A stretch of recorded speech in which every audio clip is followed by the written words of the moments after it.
podcast, I have never had Rebekah Jonesy on it. It has never happened. So before the show changes, I'm going to amend that. Hi, Rebekah. Hi, how you doing? Up and down, up and down. It's been. I got some client work this afternoon. I got some small stuff to be working on this week. Got some things to prep. I got a show I'm doing for a client launching in March, which is cool. What kind of show? Massage therapy show. Oh, interesting. I've done educational content for a bit. Like I did one for an immigration company for about it's the only time in my life I've ever been fired for doing too good of a job. But that's another story for another day. I would like to hear that story one day. Actually, I'll tell you the short and sweet version is the show took off, like it became really successful relatively quickly. The channel went from its very minuscule amount of reviews to what our show was doing. Like it was getting bigger. It started going to like 7,000 views, and 10,000 views, 12,000 views, 14,000 views. So the concept of the show was working quite well. And what happens in sometimes those situations is, well, the company's like, well, this is my baby. We got to invest in it properly, blah, blah, blah, blah, blah. So we're going to take the reins off. Like I said, myself and my co-host pretty much built the show from nothing. So. But it was their baby and they wanted it back because you were making good on it. Makes sense. Yes. Makes sense. Yeah. Yeah. Jealousy can eat you alive. Well, it's just one of those situations. You kind of like. I knew going in, I was hoping to have a little bit more time with it because there were still some things I wanted to test with the show in terms of the parameters, what you couldn't do. Mm-hmm. But again, they upped the production values. They hired somebody to take over one of my two jobs, which was the video editing. And he's a better video editor than I am. And I mean, it's not like I like when the show becomes successful, you want to invest in people to help make the show better. Totally get that. But at the same time, I look at it kind of like as a blessing in disguise at this point because so if they were going to get rid of me for this kind of reason, there is probably a lot more shady shit to this company than so. I look at it as a blessing in disguise, honestly. But I learned a lot. I mean, behind this, not including behind the scenes stuff, I did about 18 episodes on the air, right? Which was, about 6 months of my 1-year contract with them. So I did, when you figure out all the behind the scenes stuff we were doing too. And it was a very, very informative 6 months. And now I'm doing it for another company and, a client. And I mean, I can build a show for anybody about anything, really. I know how to do it and make it intriguing. Hey, Anita says hi. Hi, Anita. Yeah. Oh, we're live? We're live, of course. Yeah, we're live. Yeah. Of course. I wonder who else is watching. Not yet, because I haven't. We got to do this properly. We're advertising as we're going on the air, folks. Because I'm good. I'm good at my job. Yeah. And just to pre-warn everyone, I do have a bobcat kitten, so I might get attacked midstream. I've had a 3-year-old hold my show hostage. There is nothing you can do that'll shock me. I promise. Oh, please don't say that, because then the really weird things happen. No, it's like, okay, seriously. You're in episode 925. I have had all kinds of weird on this show. You have to work I'm not saying it's impossible. I'm not going to jinx things. But knock on wood. Right? But it's difficult to surprise. Like, you could surprise me on the show, absolutely. You could be weird on this show, absolutely, but you'd be no weirder than anybody else I know. And that was your phone. Let's see. I was doing a live show once and had to stop it because we got hit with a tornado. Okay. And then I was doing another live show and a tree magicked its way over my garage and landed in my driveway right outside my window. It was so loud, even with my headset on, people heard it. Yes. So the first one has kind of happened. not the tornado part, but a storm has knocked out guests before, like knocked them completely out. Oh, right? Yeah, I had power and everything. It was just all you heard was the tornado coming in, and I was like, oh, I'm gonna have to go now because I'm looking at a tornado. I got a high now. It might eat me. I get you. No, I totally get that. No, I'm just now, like I said, I've had 3-year-olds hold the show hostage. I had one guest who actually put me into his fan page at the same time. That one was not cool. I had another guest have a whole episode with their baby on their lap, which is kind of fun and neat. And then that one sounds fun. Yeah. So I mean, I've had a guest forget what she was doing and get in the shower. That's fantastic. Yeah. That might be just nerves. Like, honestly, I've seen it with authors and stuff. They get really scared and they start doing weird stuff. She's like, well, I've got something I need to do. Hello? All right. The phone keeps doing this. And, she's up with a soapy hand and it's like, well, this one's getting yanked because it was a YouTube live. Yep. I was like, yeah, this is about to get yanked. Sure enough. Oh, I've disappeared a few times. I've disappeared a few times, Anita. That shouldn't happen. It might happen because of an internet connection. I've seen somewhere is like, and you're not there. And yes. Like, but kept talking. Like your guess was just powering through. That's what a good guest does. It keeps the airtime going in case I can come back. My favorite one, Janie Taylor. One of my times we tried to get her on the show, right? It didn't happen. It just didn't happen. So yeah, she's up north. She is prone to storms where she's at now. Huh. Yes. But as is, like I said, strange things can happen. That's just life, the universe, and everything. And you just got to roll the punches. Like my challenge is I got about another month before I have to either look for another part-time job or I have another steady client to get into like comfortable living thing. I want to get this steady client thing going. So either another show or well, two more steady clients, to be perfectly honest with you. Another show, something bigger, like just because if I can do that, I'm going to be set for able to go on the road when I want to go on the road. Yeah, get some sponsors. Oh, I've been trying. Oh no. I say as if you're not doing a show right now. Yeah, exactly. No, it's interesting. I tried to gear myself to advertising with creative people, but what I've learned is that creative people are the last people that want to advertise. And I think it's silly. Because we don't understand it.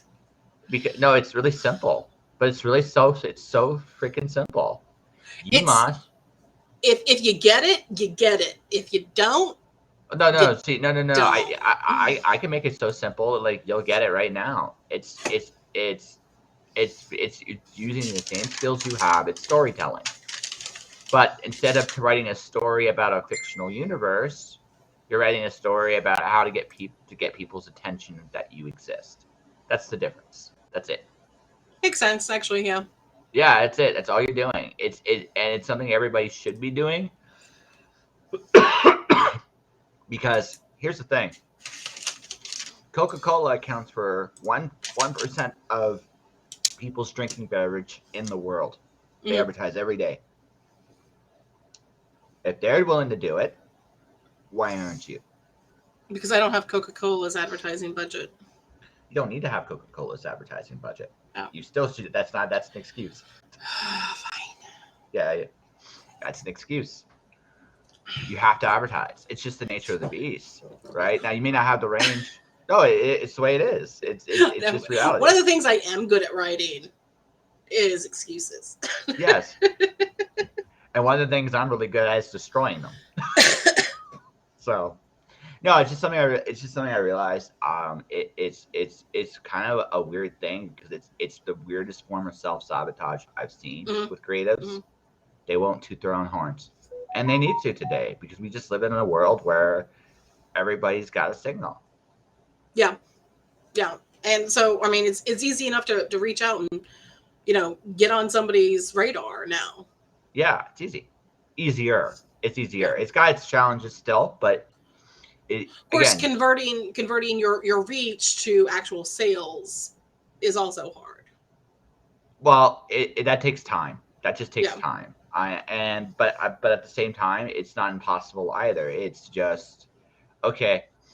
Say Rebekah Jonesy wants to get a book out there right now, Rebekah right? Jonesy wants to get a book out there right about now. Okay, right. She wants to get the book out there right about now. She has a release date in mind. Now, if she's smart, about a month before her release date, she's starting to really advertise. Maybe even 2 months prior, she's starting to really advertise. Now, whether she's that smart or not, well, that's another story. I'm not here to belittle that, but let's just make this assumption. The reason why you want a lead time is because, frankly, people got to know you're out there. And again, the first time people see you, right? They're not going to say anything. It's going to be like whatever. And then again, so eventually, what your first step is, you want to get people in the conscious that they know what you're going to say. Like even if they're at that point where they're cringing and trying to ignore you because, oh God, he's going to sell me more shit, right? They know what you're, but at least the first part of your message has gotten through. You are bringing something out.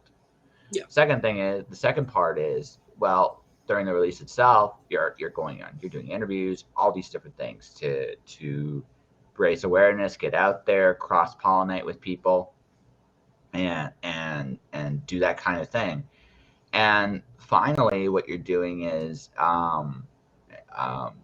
like you're building yourself on top of, so that each release you have a little bit of momentum, but not only your project but yourself, so people know you exist. Because your goal should be to be like Brandon Sanderson in the sense that when your book is on the cover, your name is on top and the title is below it. Yeah. That should be your goal. And to do that, people need to know you exist. So, and that's a challenge today because there's a lot of great books out there. Like Anita writes great books. I write great books. You write great books. So how do you differentiate from everybody else in the pack? Yeah. And get people to actually buy your book instead of just pirating it. Yes. So, and again, it's not impossible. People will pay for a good product if they believe in it. Yeah. So, that is not an impossibility. It's just you have to be willing. You have to be willing to. Again, it's just that's what marketing is. It's not like super hard. It's as a concept is part of your job as a creative today is at least a little bit of your time has to be you exist. That's just the way it is. Has to be putting yourself out there. Yeah. Yeah, that's part of the job. It just is. And if you don't want to do that, then you're not writing for money. Yeah. You're just not. You're writing for the love of it. Which is nothing wrong with that. Yep. There's nothing wrong with that at all. Or to write so you don't go insane. It's for the love of it too. That's usually for the love of it as well. Yeah. That usually is. I find like if we have something and we want to say something or need to express something, we do it. And if we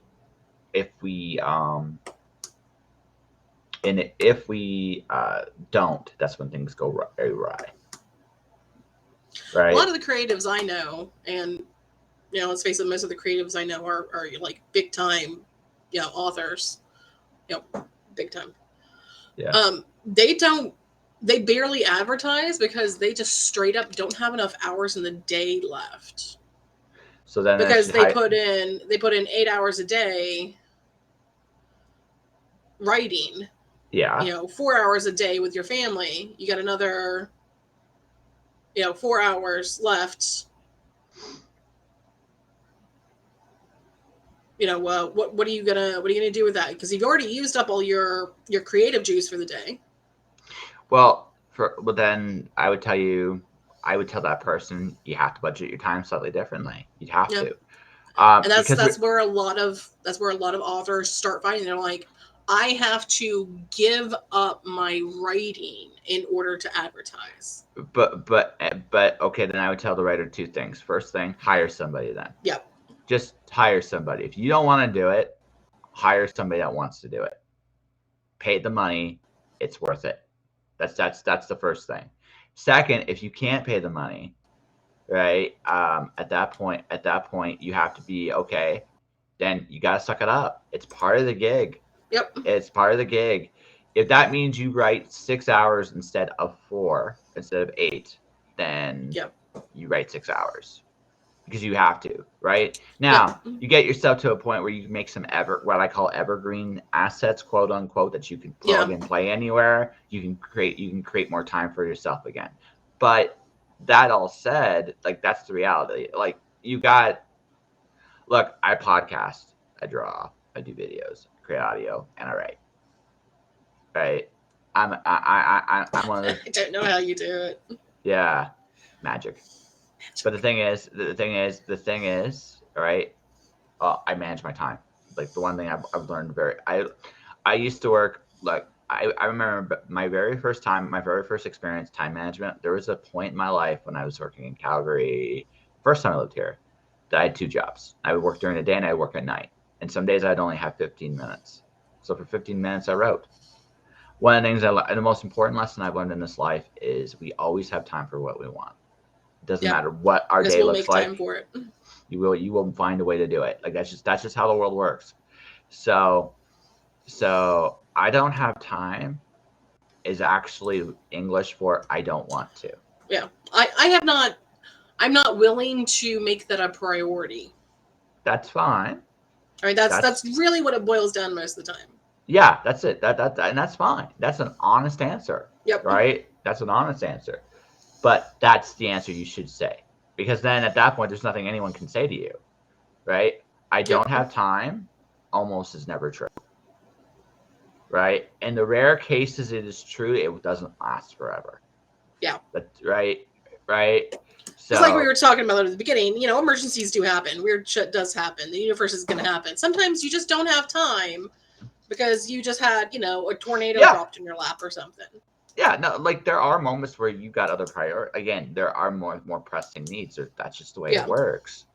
But they don't last forever. They just don't, right? And so it's sooner or later you're gonna have that time again. And when you do, right, it's about doing what you want to do. Yep. Sorry, I'm giggling, but my kitten is stalking me. That's okay. Your kitten can stalk you. Hello, Dexter. Dexter. Yeah. She's a blood splatter specialist. Oh, that's awesome. Yeah. That's awesome. Definitely named her after the serial killer. Okay. Well, I mean, you have your priorities. That's how I look at it. It's like you have your priorities. But yeah, no. Like I said, I've learned this a long time ago, and so, like, what I'm debating about doing then is I might actually I've been debating about, like, foregoing some of the creative, like, the mid-tier list authors and up are open to advertising, but at the same time that I'm charging too cheap for them. So I'm thinking of coming up with a package to up my prices for them. Because again, if the lower tier people don't want to do it, I'm not going to fight it. Why fight it? Yeah. Yeah. Let me get a note to get a link so that I can start throwing some authors at you. I can do that right now if you want. There. Just shoot it to me. Yeah. So I'm gonna put this on the air right now. Yeah, because that's something there you go. Boom. I know you sent it to me before. Yep, there it is.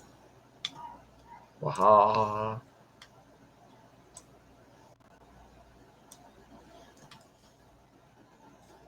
Yeah.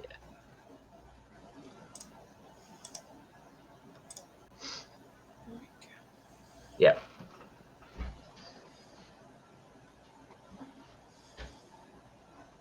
Yeah, but that's the link. That's the stuff. But yeah, no, that's kind of where we're at.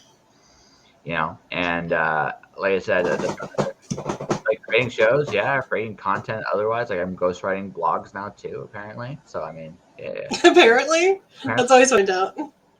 Yeah. Well, it just that job came to me kind of out of the blue this month. So, like, my first series for my client I produced and directed on my own comes out next month, and my first ghostwriting comes out next month too. So nice. I'm still doing first, even after all these years doing it. I'm still creating all kinds of firsts for myself. It's fun like that, isn't it? Yeah, I love this profession. This is so much fun. It can be, yeah. Yeah. Yeah, my favorite thing about it is everybody's doing really, really cool stuff. You just realize that, there's so many creative minds out there, so many really awesome people, right? At the same time, it's my favorite thing, and I think the one thing, and I say this, and I've said this many times on the show, I wish authors valued what they did more. Right? Yeah. But everyone's like, oh no, I mean, my stuff isn't as good as their stuff, and I'm like, everyone feels that because you watched this go from nothing or from crap to something that is now polished, but you remember seeing it as crap. Yes. Everybody else sees it and sees the polished, beautiful masterpiece. Yes, that's correct. Like everyone else's artwork that you're looking at and praising, they see it the same way. Yeah. So it's just like, when someone cooks you dinner, it tastes better to you than it does to them because you become inured to the taste by smelling it as it's cooking. That's what creatives go through all the time. Absolutely. To you, it always looks handmade. To everyone else, it looks professional. Yeah. Well, sometimes you're like, well, obviously, yeah. Sometimes we think we get really excited for the idea. Hey, here it is. And they're like, oh. That's a stick figure with a Santa hat. What's it supposed to be? It's a stick figure with a Santa hat. Woohoo! That's what it's supposed to be. That's exactly what it was supposed to be. You read my mind. Right? Woohoo! Now what am I supposed Always to do? Always be willing to change your outlook on something, yes. Well, hey, listen, I'll take sometimes you take victories as you get them. You know what I mean? Yeah. Yeah, right. So I'm still finishing advertising, by the way. I put it on Facebook. I just put it on Twitter. I put it on the all-powerful Twitter machine. Nice. Yes. I met a friend from England. Machine. I met so I'll tell you about my day. Yesterday I was working at the hockey arena for a Flames game, and so I met one of the hockey players. So they do this workout where their hand-eye coordination with the ball. So here was the really cool thing, right? So when he finished the exercise, he took the ball from there. He took 2 more balls and he started juggling right afterwards. It was an amazing little thing to actually watch just happen in front of you. I actually went to him. It's like, that is legitimately impressive. Just randomly start juggling. I'm always impressed by people like that too. Well, yeah, again, people are like, there's so many talented people out there, and talents come in unexpected ways, right? And he's an athlete. He's been practicing hand-eye coordination for probably his whole life, right? Professionals, again, a professional athlete and a professional artist have a lot in common, actually. Yep. Right? One of the things is the prep time, like the absolutely prep. It's one of those things where when we're doing work, there's a lot of prep and research, the rough drafts, the repeats, almost like the practice of the craft. Mm-hmm. Well, they're doing the exact same thing. Yep.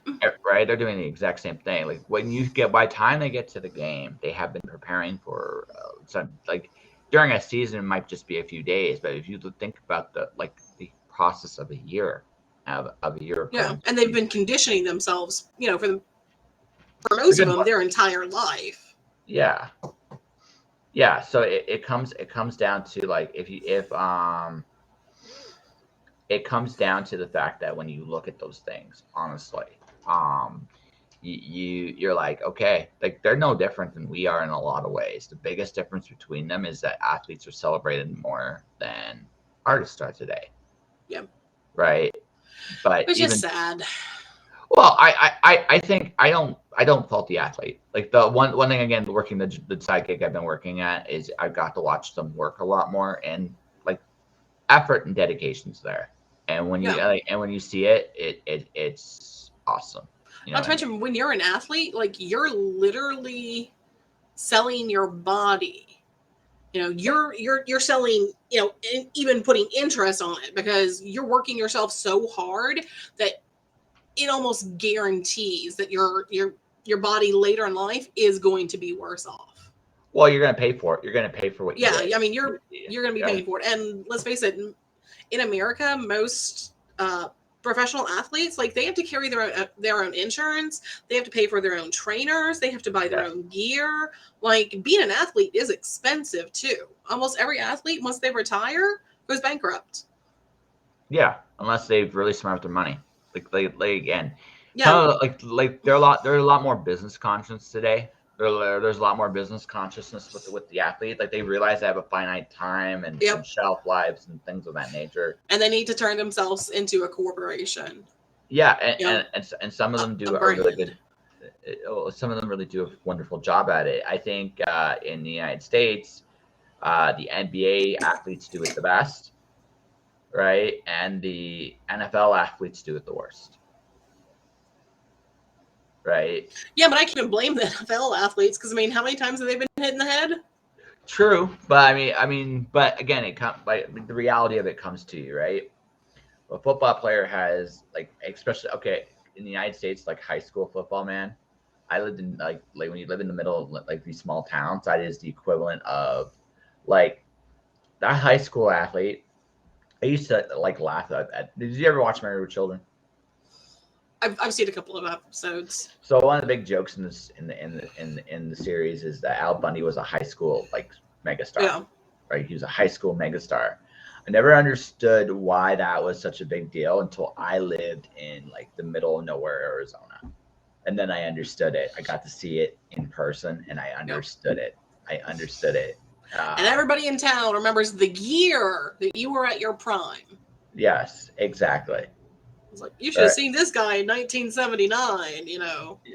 Or even them living like they're like, I've seen this with, we've all done this. We've all gone to our high school reunions or meet these people from high school that haven't changed at all, and then you ask yourself quietly in your own head, how did you stay the same? Like, how did you do it? Right? I went to my high school reunion, and that's what they said to me, and I was like, because I was always just me. I didn't put on a mask in school. I could see you're just loud, and yeah. Another client. I'm getting 2 paychecks next week. That's sweet. Yay. Yeah, I got my other client giving me stuff next week. So this week is going to be busy prep, and then next week, right? Sounds really good.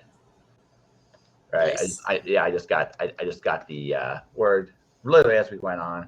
So like I have client work now. I just gotta get more regular client work. I'm trying to get it. Yeah, you gotta make it regular. Well, I have regular now. I just got so it's like it's at wage. Now I want to get to living wage. Right. I've hit wage. I regularly get paid for my creativity now, which is something. I just got to a living wage last month. Congrats. Yeah. So I'm like, finally. Yeah. Well, yeah. I'm trying to get there in the next 2 months, because if I get there in the next 2 months, I can go on the road and not worry about it, because I can literally work anywhere. Yeah, I can't do that. I need my quiet. I tried doing some on the road stuff. Like, yeah, sure, of course I can work. You know, I can work from anywhere. I just need a laptop. I need a laptop and a place to sit. I can do it. I need my quiet. See, I got earphones. So I've become a Taylor Swift fan. I can't help it. Like I became a Taylor Swift fan doing this. Maybe it's just the people I travel with, because they're like, but I mean, you work from home, you can set your own hours. Let me just bother you for 15 minutes. Wow, you that really is are a fan, huh? that is such a thing. Like that is a legit thing. Like I think the hardest thing about working for yourself, this is the absolute hardest thing, is the discipline. The discipline to do it. It takes a lot of discipline because now you're not answering to punching a clock. I can start any time of the day I want, but I have to work. That's pretty much my rule. It's like I can start anytime I want, but I must get work done today, or I don't get paid. That's why I just straight up tell people now. It's like, yeah, you know what? I got to get to work. I can't, do that. Sorry, my boss is a raging bitch. That's right. She's a real taskmaster. Master. And you're like, but aren't you the boss? Exactly. I want to stay that way. I want to stay that way. We all know I'm a bitch. Don't make me prove it. Yeah. Well, sometimes you have to. It's life. That is life. Yeah. But no, like with me, I like going back to the high school thing. Like I've been myself the whole time, but I've done so many things in this life. Right? I've done a lot of cool shit and I've seen and I'm still planning on doing a lot of cool shit and side adventures and things like that for the next 2 years, 3 years or so. Right? I'm even debating about actually doing an MMA fight. I know a couple people you could fight against. Nah, just no. See that for you'd have to give me some. You'd have to give me some. None of the people I ever try and get set up for a fight follow through with it. I tried to get Andy Peliquin, right? Yeah. I tried to get Andy Peliquin to agree to a sword fight with Katie Salidas. Huh. I'm really torn on that because Katie is a sweetheart, right? I wouldn't want, but I also think here's the thing. I truly believe this about Katie. She has a quiet rage because of everything that's been happening to her. And sometimes not quiet. Well, no. When it goes, it goes, right? It goes. I already know this about her. It's why I don't ask her for much because I realize it's the people that take her for granted. It's going to be one of them she murders.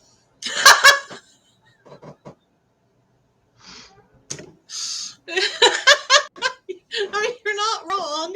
No, I'm not. I That's why I've already told her, like, look, if you need me, if you want to tell me that something went wrong, just tell me that you need a shovel and I'll hop on a plane. See, there's a particular author, I think, if they were more regularly in her life, they'd have been dead.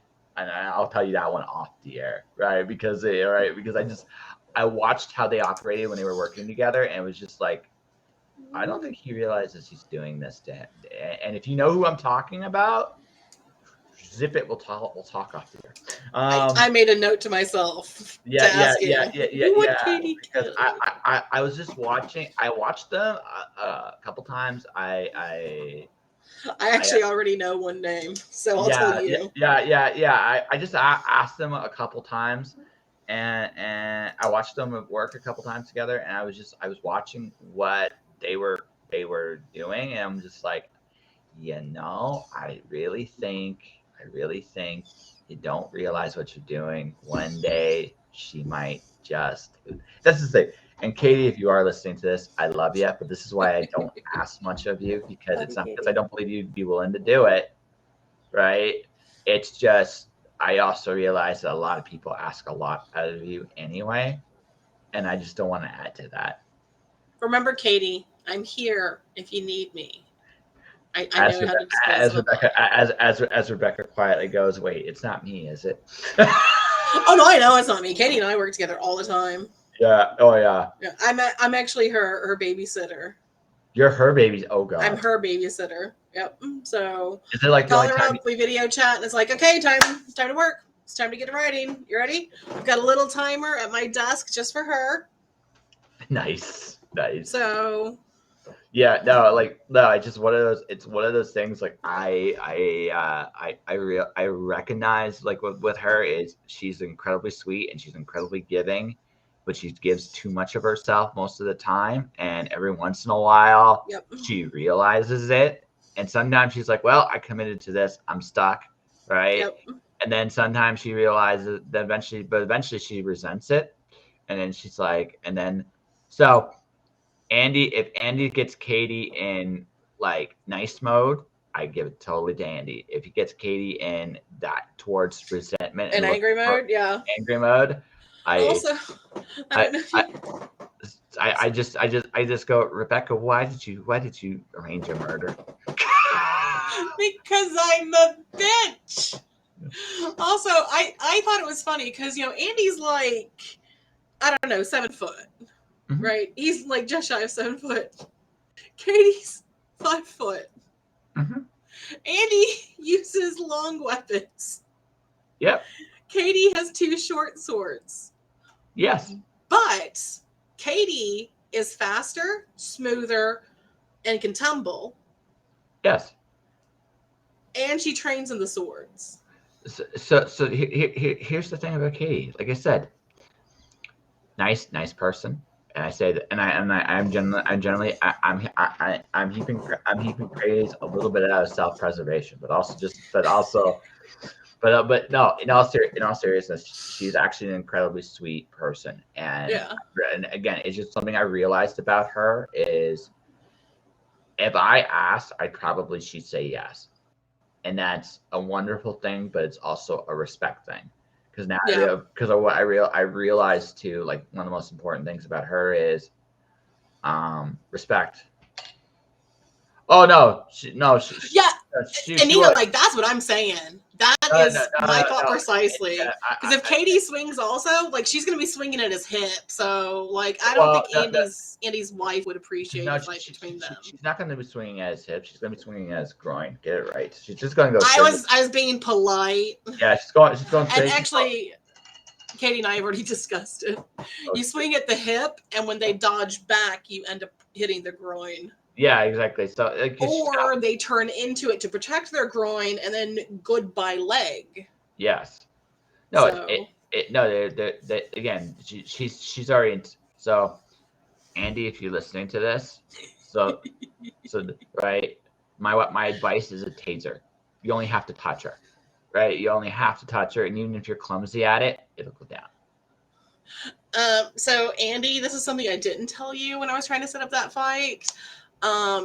Katie has taken up MMA, and she can now swarm someone taller than her, like a monkey.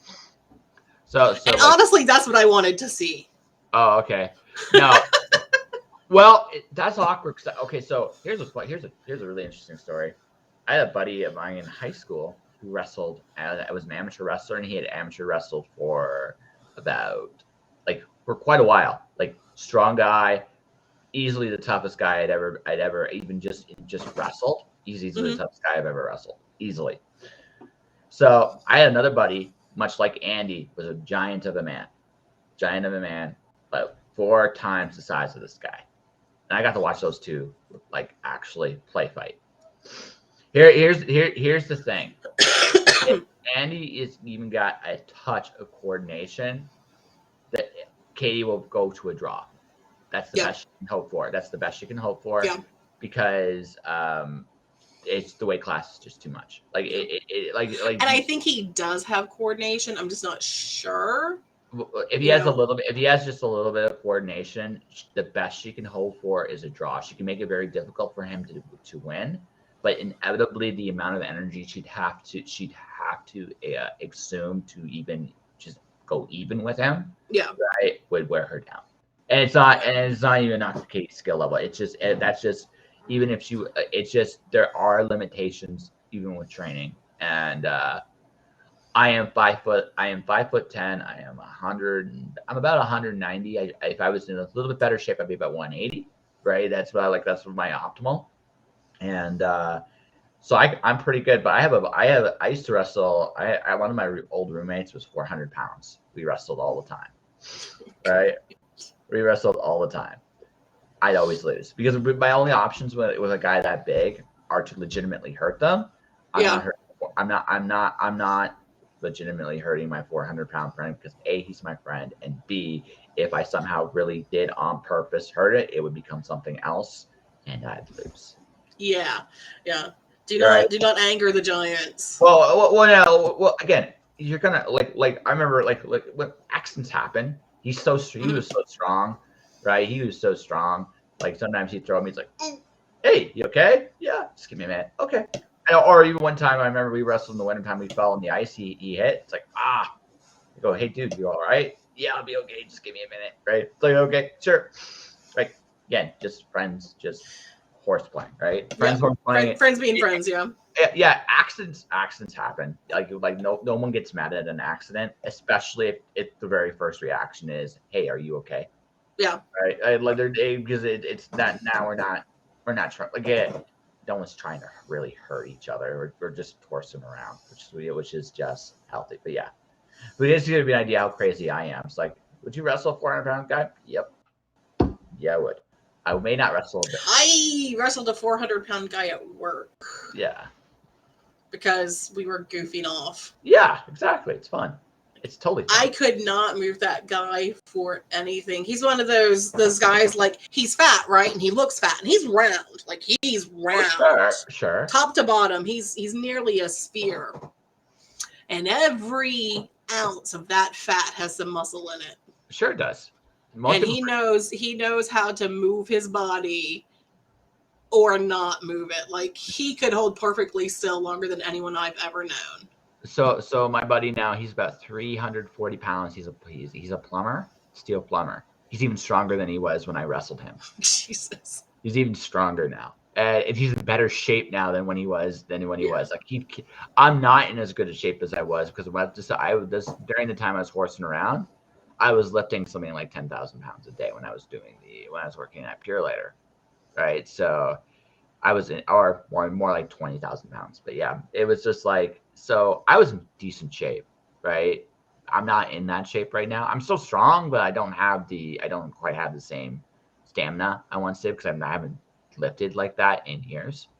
I still walk, I'm still exercising, but to say I'm in like lifting shape, nah.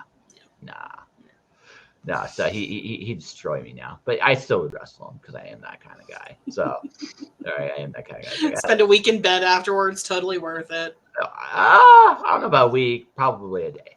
You're not as old as I am then. No, I'm 41. Okay, you are. Yeah, I'm 41. I'm 42 now, I think. Yeah, no, I'm in. Wait, no, sorry, I'm 43. Yeah, I've always been in decent shape. I'm not saying I'm in like optimal peak shape, but I'm always in decent shape. I can still bounce around like I did in my 20s, right? The only thing now that I'm old, I've hit 40, is my one hip. It gets sore a little quicker now than it used to, right? Mm-hmm. I got that going on, but I'm still able to run, move. I'm as mobile as ever. I mean, Not me. I'm getting old. Yeah. Well, I spent 2 years in physical therapy getting my hip fixed too. So, yeah. And then another 6 months having to fix my knee and foot after that. Yeah, no major surgeries. I have to. I'm at that point where I gotta take a little bit better care of myself, but I'm not in like, again, no injuries, no major sicknesses. That's what my last 10 years has been. Started it off, let's see, with I had I think it was 500-pound air handler unit dropped on me while I was on a ladder. That's kind of what started the whole downfall. Lovely. Yeah. I still deadlifted it up into the attic and got free. Nice. Yep, didn't break anything except I ripped all the muscles from here all the way down my chest, and I shredded the muscles on the back side of my leg and butt. Mm-hmm. And some of them didn't heal properly. And I didn't notice. Yeah, so no. That was my downfall there. No, I left Pure Later before injuries could really start to mount. Because again, lifting that long for 10 years, you inevitably have wear and tear. But I have wear and tear. I don't have like injuries, if that makes sense, right? I have injuries and wear and tear from them. Yeah. So that's the like difference. I've had 6 abdominal surgeries or something like that, and that scar tissue just starts to build up. Oh, absolutely. No, it adds up. No, it does add up. It like I said, I may need surgery at some point in my life in the future. I mean, I'm not going to say no, but I'm going to try to avoid it as much as I possibly can because I've seen it. It's not. There usually, from what I can tell these days, surgery still comes with problems. So Yeah, because you're bumped out so fast. yes. And you're just given a here's the printout we give to everyone who gets this surgery, and it doesn't it's not personalized anymore. So you don't get the printout for here's what you should expect after the surgery for someone who has high blood pressure. Like you don't get it like that. Yeah, no. It's Like just mine was all like, you need to eat this, this, this, and this, and I'm like, literally everything on the list you gave me, I'm allergic to. Like, so what else can I eat? Right? you can have liquid water and you can have solid water. Sweet. So I just went home and like, what else can I do? I went back to living my life like I usually do. Yeah, well, I mean, the only other thing you could have done, and this is like I don't know, is go to them. Okay, from a nutrition standpoint, what basic essential minerals and stuff will help me recover? Then you go to a naturopath and go, okay, this is what I think I need. This is what I can't eat. What can I eat that does this? Hilariously, that's kind of what I did. I went to my doctor afterwards, after recovering, because I was out the next day. Yeah. Like they didn't hold me. So I recovered. I called up my doctor. I had an awesome doctor back then. I don't have her anymore. She transferred. So I called her up and she was like, "Oh Jesus, I told them to give this to you." She's like, "Can you swing? Never mind, you can't swing by. Did they tell you can't drive for 6 weeks?" I was like, "No." Yeah. I was like, "Okay." I assumed because I've had an abdominal surgery before. Yeah. So I was playing a little bit careful, but like literally every time I've had an abdominal surgery, I've never had a doctor or a hospital inform me you can't take a bath after an abdominal surgery for at least 4 weeks. And I found that out the hard way because I nearly drowned because I couldn't sit up. That little bit of weight on your chest from the water and the fact that you don't have anything behind you, you can't sit up in a bath. Yeah. So I got real lucky and my bath was a soaking tub so I could roll over easily enough and get up. Yeah. But if I had been in a regular tub, I'd have died. Just straight up. American medical system, thank you very, very much. Right. So, but yeah, no, like this is like one of those things. My dad's a naturopath. I got lots of stuff. Like I have I got all kinds of files on self care and stuff like that. So I try to go that way as much as I possibly can. I've seen my grandmother's had back surgery in the States. I've seen what it's done to her. I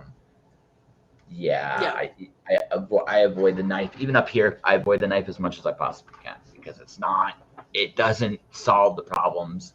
Sometimes you always want to avoid the knife if you can. Yeah, always avoid the knife if you absolutely can. So, and that's pretty much it. If it means I take better care of myself, I just take better care of myself. So, but that's neither here nor there. But yeah, like I said, I am your age, so just so that you know, or close enough to it. So. Yep, only a couple of years behind me. Yeah. So, knock on wood. Like I said, I'll be going on the road at the fall, and I'm going to be living on the road for the foreseeable future until I find whatever it is I'm looking for. So. That'll be fun. Totally. That's my master plan for the second half of the year. What's your master plan this year? My master plan is actually to redo all of my books this year. I'm writing a new series that is linked to the series I just finished. So I'll be re-releasing 2 series, getting all of these prepped to release next year. I've got 3 series grand total that need to be refreshed, re-edited, or written. And during that same time, I'll be writing, my normal 10 other books a year. I write a book basically every 5 weeks. So you're a machine. Yep. You're a machine. And of course, I run TFP as well with my partner, Isa McLaren. So here we go. Three Furies Press.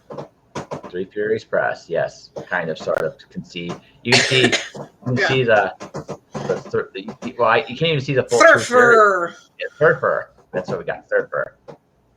It's up there. Thurfer. If you see it again, you'll know what it looks like. Thurfer. The wave has come home, and we bring amazing books too. So we got 9 books there now, because we missed one because I had COVID. I just got over COVID. Just got over the flu.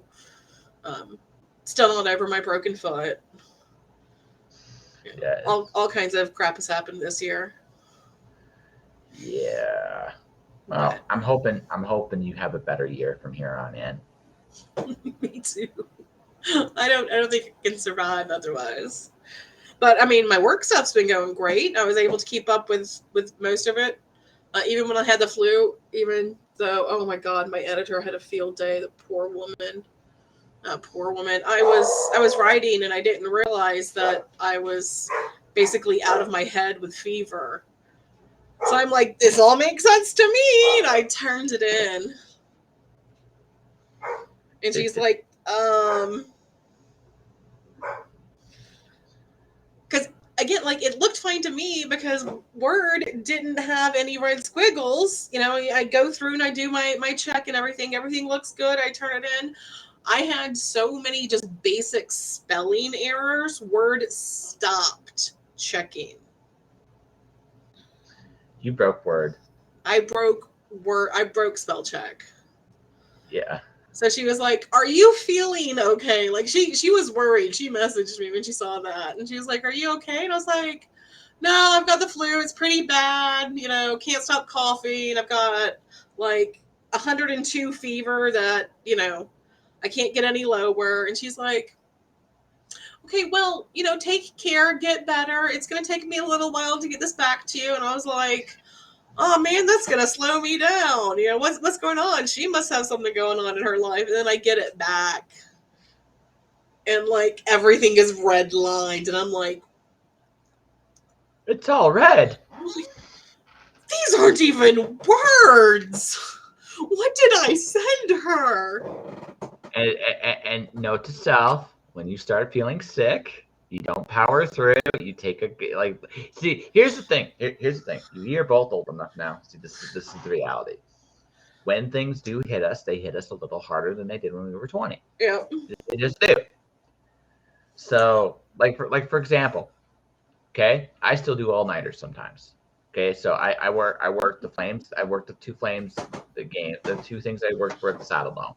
On top of that, I did some freelancing stuff, some series stuff. And I have a new computer, so I've been transferring my old computer, slower as molasses, although maybe not quite as slow as it once was, as I just got rid of 200 gigs of data from it. By the way, that'll speed it up a little. That'll speed up hopefully a little bit, yeah. By the way, do you want to hear something really funny? Always. So 900 episodes. Do you know how 900 episodes of my podcast equals in gigs?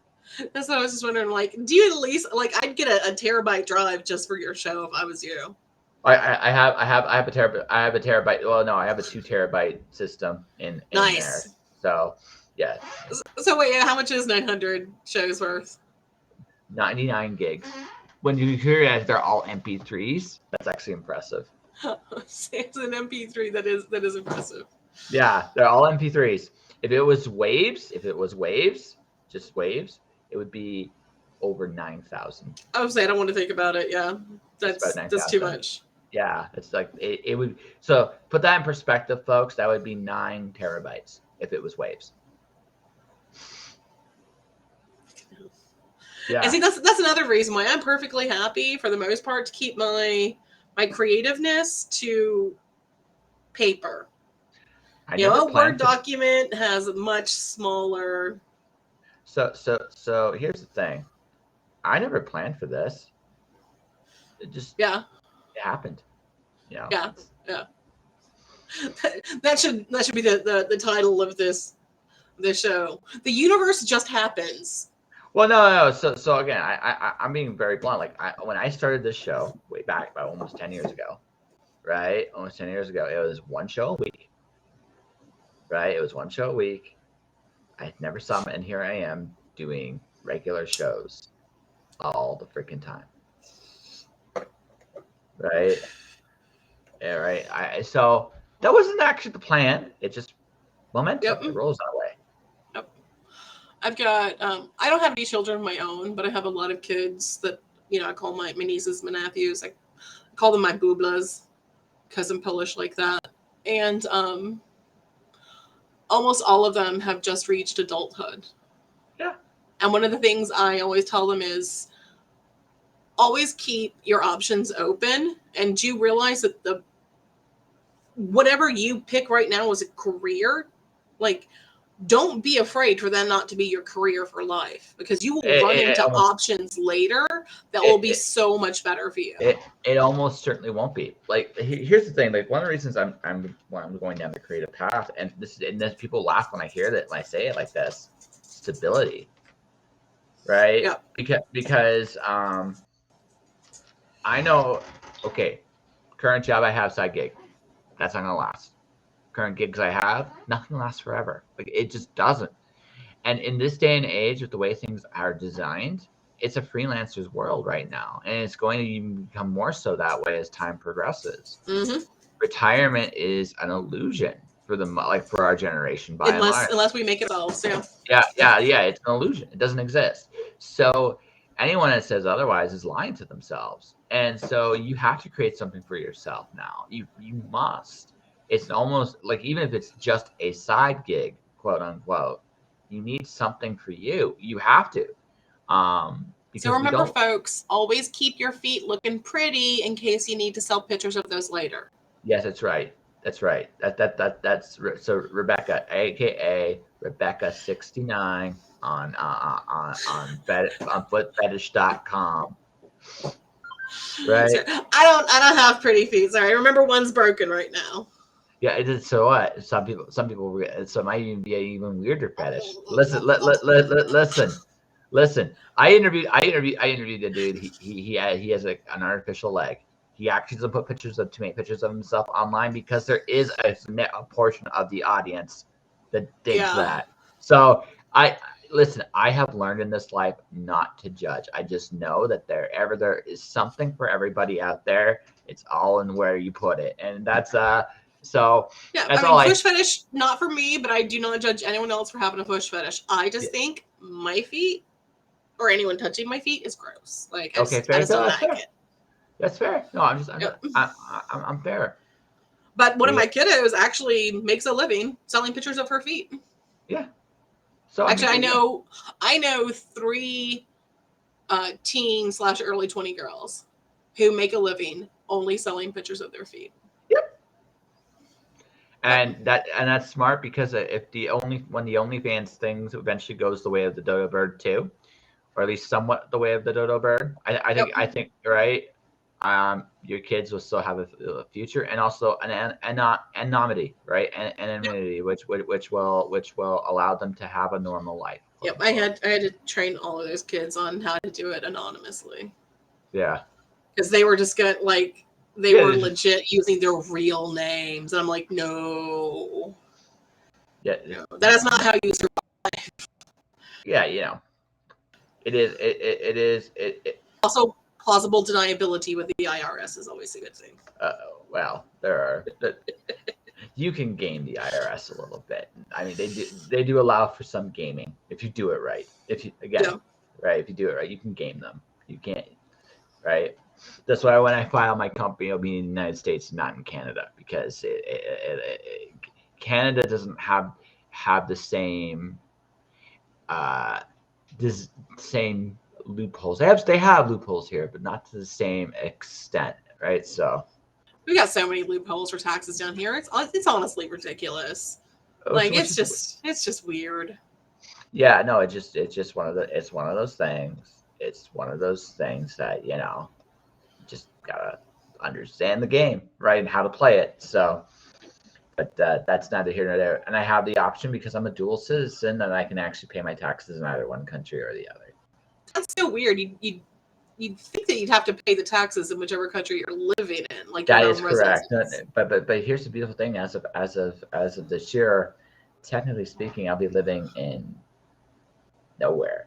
So you just get an address in the U.S. and there you go. You're done. That's pretty much it. Or even a post office box. That's all you really need. So all you need is a P.O. box. Damn. Yeah. I have a office in Wyoming. Yeah. So I mean, there you go. Yep. So I mean, you go to where the taxes are most favorable. You get a PO box because depending on where you are, that's the only way they can contact you anyway. But there are still small towns in the United States that the way to get a hold of is not an official address but a PO box. Yeah. So that's right. The things you learn researching. It's like, yes. That's also one of the best parts about being an author. Like, you learn a lot of weird things about a lot of weird things. Like, I was having a chat. My best friend came over yesterday, and we were sitting around chatting. I was saying something, and she's going. Mm-hmm. I was like, no, I had to do this for research, I swear. That's why I know about this. And she's like, okay. Because I was talking about some really fucked up ways that laws can be implemented.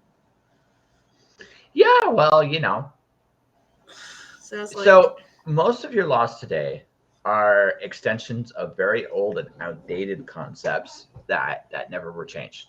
Most of them. Not all of them, but most of them. And what happens is, and the reason that it works like that is, and it's true up in Canada too, we don't understand, we never ask this question, Mommy, where do our laws come from? Right. And that sounds like a weird way to do it. But the thing is, most people don't understand how their money works. Most people don't understand how the law works. Mm-hmm. Most people don't. Right. Canada, it's slightly different than the United States in terms of money, but it's still got the same messed up essential concept. Right. And it's been that way for a very long time. So if you looked at it honestly, you would say we're dumb. I mean, this makes no sense. But because nobody really knows how that stuff works, it just happens that way. Same with the laws. A lot of laws in the States are extensions of old ideas, mm-hmm. right? And like anything else, it's like it snowballs over a period of time. So, like, right now, today's climate is a lot more extreme. And the reason why it's a lot more extreme is because back in the day, some really stupid things got passed, and people did nothing about it. We've only built on top of those, yeah. We base all of our new laws on archaic laws, yeah. Yeah. Now, sometimes that makes sense because the idea is you have a base concept, so a precedented concept, and then you can kind of just piggyback an old idea and kind of figure out how to deal with this new idea. It's not entirely a bad concept to have, but at the same time, there also comes a point with that old idea. It's like, it doesn't work anymore. We don't live in that world anymore. Yeah. Why not just do away with it? But again, that's not what happens. What happens is it was like my hard drive. Over time, it just has a ton of stuff it doesn't need, right? And you need to delete that stuff. And next thing you know, I have 200 gigs that are free, right? So it's just like... Yeah, but 6 months from now, you're going to realize that you needed one of those things. No. I already... Nope. I hadn't even looked at some of honestly, I hadn't even looked at some of that stuff in years. And some of the other stuff I have, I just was like, okay, you know what? Honestly, so some of the house stuff I got in my storage unit, I'm going to put on the system because again, when I go on the road, it makes sense that I have some of those things readily available. Right now, it doesn't make sense because I'm kind of in a stationary position right now, right? But when I'm on the road and doing my own thing, yeah. Yep. But no, it's one of those situations where you just have to have certain tools and they come out there. So those kind of things, I just put somewhere where I know I might need it later. Like there's a few of those things, but some of that stuff, it's just like, do I really need these images I used for my podcast 9 years ago? No, not really. Not at this point. See, I can always come up with a reason why I need that, because I have fallen into the, oh, that's right, I need to use this for the other thing, or I need to be able to reference this for a legal reason. And because I've had that one come up. Like I created something, and 2 years later I found someone else using it, and I'm like, that's mine. Oh no, And no, because no. I had the original, Oh yeah, you know, no, no, no. I could do that and be like, Yeah, yeah, you no, need to no. take that down. In terms of my logos, like in terms of my logos, likenesses, and stuff like that, that's stuff I keep. But okay, for example, a book cover from an author I interviewed 9 years ago that may never come back on the show. Oh yeah, And that stuff like that I get rid of. yeah, I yeah, do yeah, I yeah, do yeah, get rid of that. yeah. That like it added up. But I still have, like, I have 2 hard drives chocked full of the "you're gonna need this one day" stuff. So I have a rule. This is just a rule I have. So on the 2 hard drives, probably a quarter of one of them you actually need. A quarter, and I'm being generous here. A quarter of one of them you actually need, and the rest of it you could probably just get rid of. You Probably. know, maybe, probably, but I feel better having it. So, like, I still have CDs of stuff. Okay, like that's how far back I'm going. Like, I have a I box. showed a bunch of CDs. See, look, CDs. I have a box of CDs I burned. Yes. You know, just to make sure I have this later. Yeah. So, what's really interesting is you and I, like, now burning CDs is now a sign of being old. Back then, it was like we were the cool kids. Yeah, it's like how far have we come in that once upon a time? So we went from a CD to a little the USB drive to now Mm-hmm. like this mystical cloud. Yep. Cloud's not big enough though. Cloud space. Oh no, they're charging you for it, but they're technically speaking, you play your cards right, you can store in a lot of spaces online. Oh yeah, you totally could, but I don't trust a lot of those spaces either. Like Verizon, Verizon's always offering me more cloud space. I'm like, I haven't ever uploaded anything to Verizon's cloud I wouldn't because upload it. they're just too iffy. Like you can randomly lose access. I'm like, I'm not keeping anything there. That's right. I have this secret formula that's going to make me $1 million. Oh look, it magically disappeared. Yeah, I mean, I don't even care. You know, I want to be able to look at my stuff whenever I want to look at it. You know, I want to look at a picture of my cat from 10 years ago. Well, Verizon's down again randomly. No, thank you. No, thank you. It's funny to me. I'm not a hoarder, I swear. I think in a very weird way, I think at some point in the future, we're going to have this weird amalgamation of people who still have CDs of everything and actual physical copies of stuff, right? Then there's going to be people that are like, I got nothing, man. It's just all there. Yep. And then one day the lights go out. Yep. Which is why if we were smart, we'd have it printed on titanium and buried in the desert. Titanium's hard to come by. I'm guessing you didn't get that reference either. No, I didn't. Scientology has their tenets, their book of truths printed on titanium sheets buried in a vault in the desert, supposedly. Okay. Of course, that's so when the intergalactic overlord, Zeno, that's his name, shows up, they can prove that they knew all along. You know, there's a small part of me that can acknowledge that L. Ron Hubbard was a genius. Oh yeah, You want to make money? Start a religion. Mm-hmm. You know, Especially he was a wanted criminal for the majority of his life, but he lived like a king. Well, yeah, well, then who cares if you're a criminal? Yeah. I can buy my way out of any situation, right? And that was Yep. pretty much and he could, because he was connected to the right people. Yep. He had an army of brainwashed victims. Yes, I've seen that quite a bit in my lifetime. Um, there was the Allison Mack cult thing I saw not too long ago, right? There's a lot of this stuff that goes on, and you see it and you go, you know, I think if people really were looking at this honestly,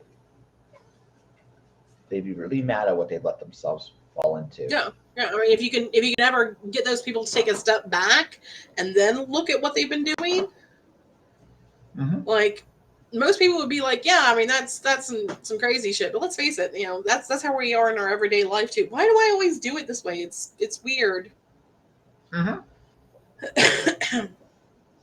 Or I started doing that a while ago.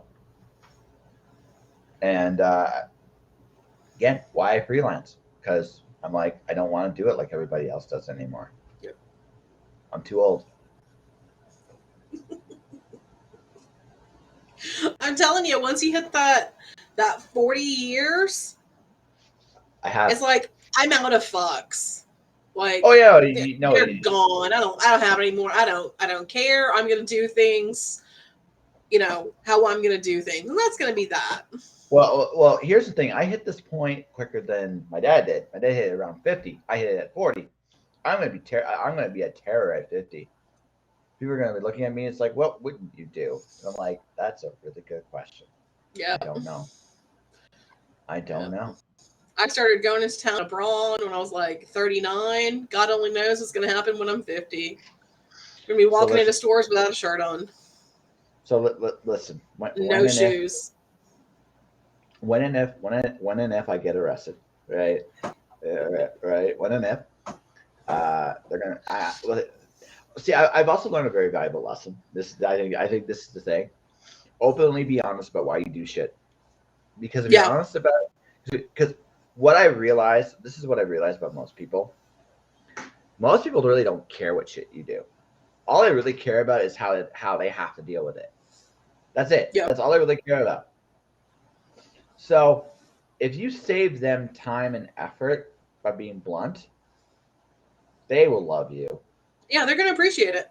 They may not love you, but they will appreciate it. No. They will love you. You want to know why? Because you are. I mean, they may not love what you did. That I'll give you. They may not love what you did, but they will love you. You want to know why? Because you have saved them. Because here's the worst thing. The worst thing isn't that someone does something wrong. It's the excuses.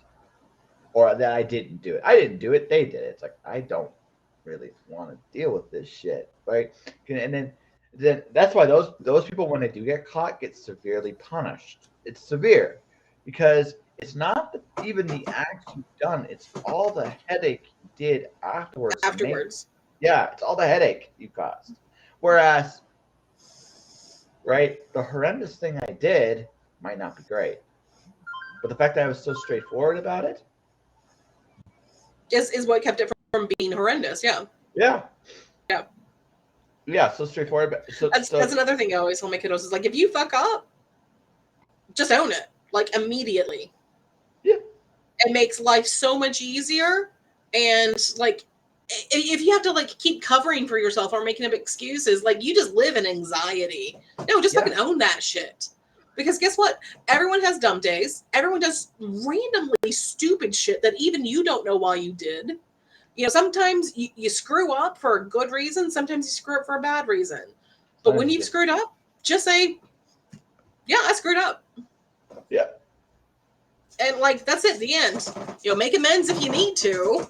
Like, say, you know, you screwed up and, you know, broke somebody's toy. I don't know. You know, make amends, fix the toy, buy a new one, whatever.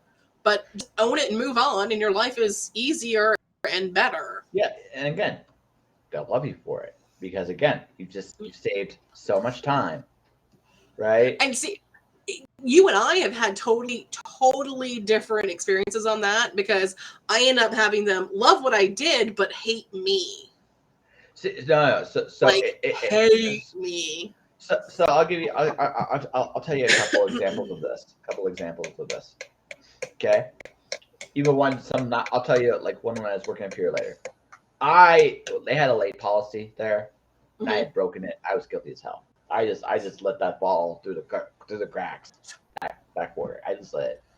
So about 3 weeks before they were going to call me in, I actually went up to them. It's like, hey, listen, let's talk. We both know this time's coming up. It's like, yeah. I know I'm guilty as hell. Yeah, you are. It's all good. So can we just skip everything? I mean, like, can I just come in, get my paper, and go? And they're like, yeah, we can do that. No problem. Right? No problem. Totally Right? the opposite. Totally the opposite. No, but I see, the thing is, I walked up, I took complete responsibility, and on the day it come in, how do you plead? Guilty as hell. My union rep that's there starts breaking down, laughing, just broke down, started laughing, because again, it's how I did it. I was upfront. I took full ownership. I made no excuses. I did none of that shit. I just said I did it and moved on. So I got away with it. Heck, even on this podcast. Okay, so one guest I no showed completely. It was on me, totally on me. She was a little annoyed at me. She was annoyed that I no showed her, and I totally understood why. So I apologized to her off the air, on the air. And I did not make any excuses. Now, did she like my action? No. But it's the effort I made around it. That was the thing. I went above and beyond what anyone would expect with that. And as such, what I have found is, when I do something like that, now I've never gone as far. Here's a fun story. Way back in the day, a buddy of my dad's slept with one of his friend's wives, and he owned it. Now he wasn't friends with the husband afterwards. Like he straight up owned it. But the thing is, right? There's two things about that. He's like, well, you can sleep with my wife, I guess, because I did this, right? And again, he owned it. Like he was just like, again, this sounds weird. Also sounds weird offering up your wife's sexual services to your friend, but no, that's weird. That's weird. That I'm not saying this was 100%. But but the thing was, the way he came across, again, it just the way that kind of worked out, right? Yeah, they weren't friends afterwards. I mean, I don't need to go to your point, but he wasn't as mad as he would have been otherwise. He's still mad, still furious, because again, you don't do that shit. yeah. But right, that's that extreme. But again, just the way he took ownership of it. It's not just that he took ownership; it's just the way he did it. It took the edge off. It's weird how that works, but it's true. It takes the edge off it, right? So by the way, and folks, I'm not condoning sleeping with another man's wife. I'm not saying that at all. Adultery bad, y'all. Actually, yes, it is. Nothing good. Non-consensual adultery bad, y'all. Even consensual adultery can be bad, y'all. It can. Yeah, all parties have to consent. And even then, yeah, I wouldn't. That's not a well you should go into very lightly, at all. Right. Relationships are complicated enough. Once you involve more than two people, it gets even more complicated. Yeah, well, that not only just that. I mean, there are people that can do it. I'm not saying there aren't. There are people that can, but it's not a big list. No, it's a rare minority because a lot of people think they can, and they can juggle it, But I mean, you only have, back to our earlier discussion, you've only got so many hours in the day, and you've got to prioritize it. And when you're telling two people that you supposedly love that you're prioritizing someone over you, that lets you know where you fall. Oh, that's where it goes. Like, no, that's where it goes. Yep. That's where it goes. Yeah. And fact is, like, usually when you're with somebody like that, there's attachments there, there's connections, right? And you're messing with that. And once you mess with that, it gets really. I made so many mistakes in my 20s. Let me tell you. Yep. Whew. I learned fast. Were they mistakes, or were you just trying to get away with as much shit as you could? No, there were mistakes. Yeah. I thought I had the capacity to have more than one relationship. I barely have the capacity to have one. Yep. Nope. That's fair. I up until to my like mid-30s, I wasn't sure I had the capacity for a relationship. I do, but I also realized there are some things I can and can't do. I just know and I know what some of them are, and and then a lot of the rest will go with the person.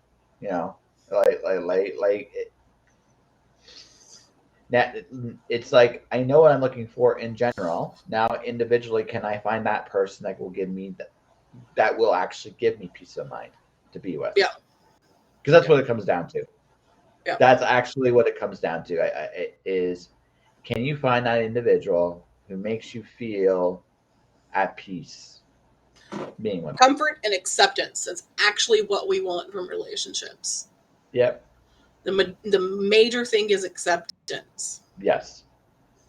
But also peace. Because if it's not peaceful, it will fall apart. Yeah. But I mean, that's part of the acceptance too. Yeah. That was another thing I learned in my 20s. Yeah, speaking of being old, love does not conquer all. It doesn't. You can love someone and it just won't ever work. Yeah, there's some people that you're not. It just won't work. It depends because it's not just about what you want. It's about what they want.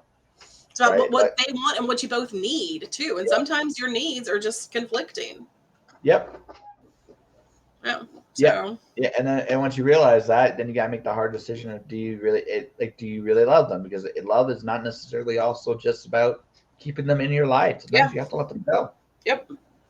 I've got someone I love, and I haven't seen them in 6 years. Because we would never work.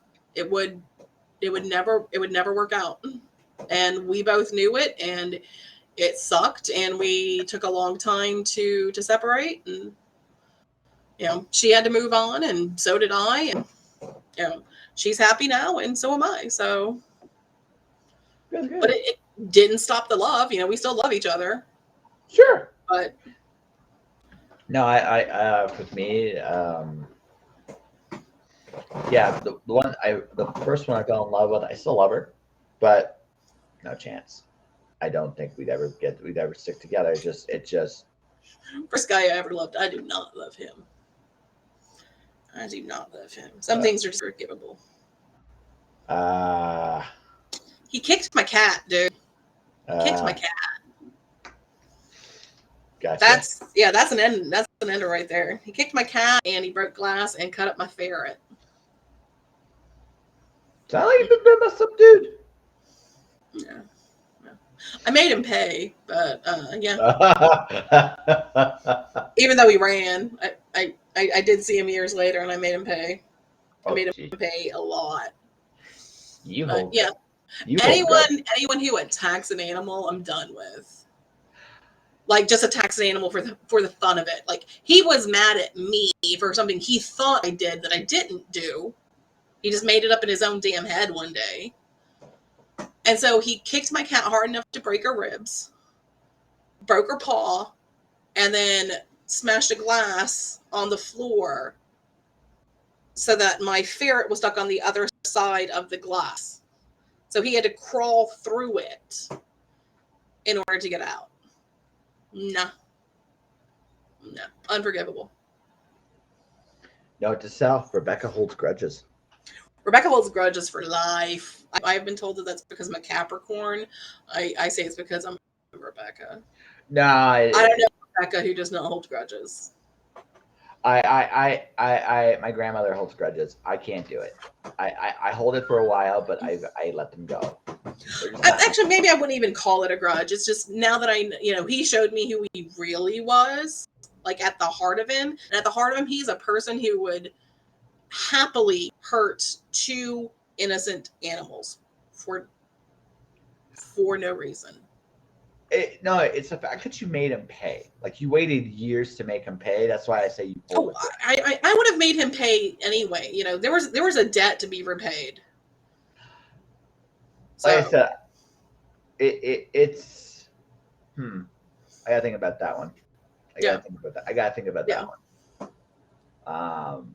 Because I've learned in life. I've learned in life that sometimes you have to let it go. Even if the person is hurting people you love, you sometimes have to let it go. Right. I'm not really capable of that. You hurt me, and I'm kind of whatever. But you hurt my people. Sometimes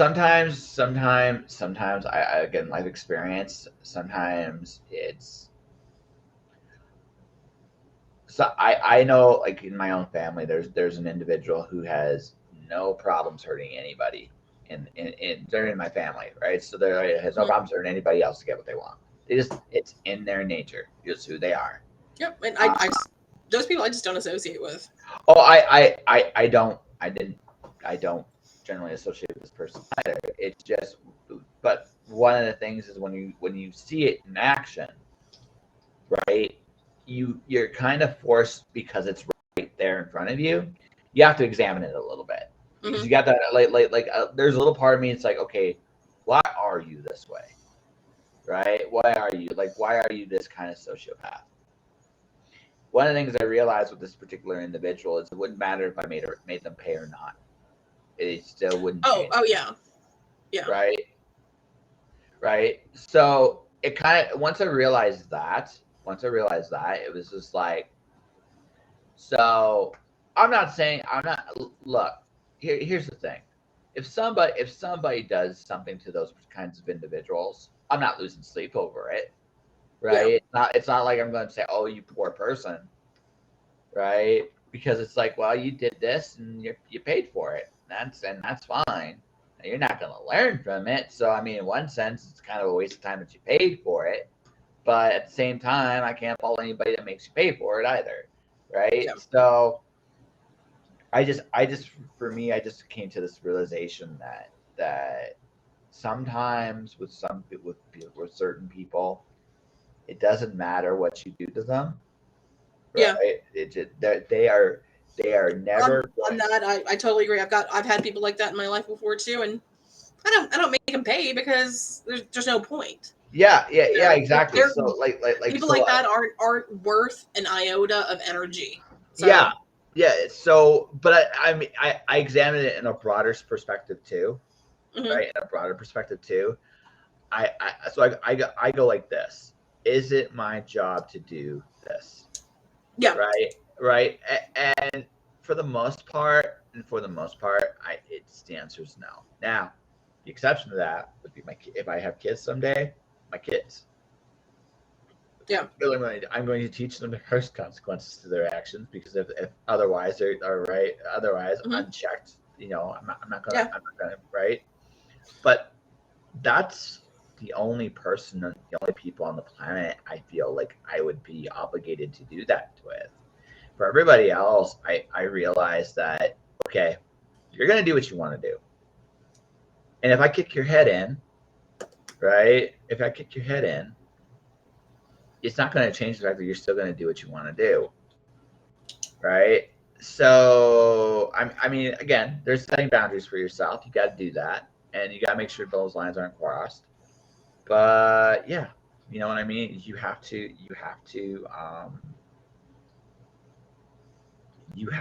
how do I put this? You have to realize what is and isn't. And again, and maybe this is just me in general. maybe I'm just a naturally forgiving person, but I just like, for the most part, people are just going to be themselves. And unless, again, there are certain lines, there are certain things I totally get. They like holding grudges. I've definitely have held grudges in the past, so I know what that's like. But now that I'm getting older / wiser and all that other wonderful fun stuff, like I try not to, because I realize I don't know if it makes a big difference in it. And then if I do hold a grudge, now they have my head. Now I have they're in my headspace.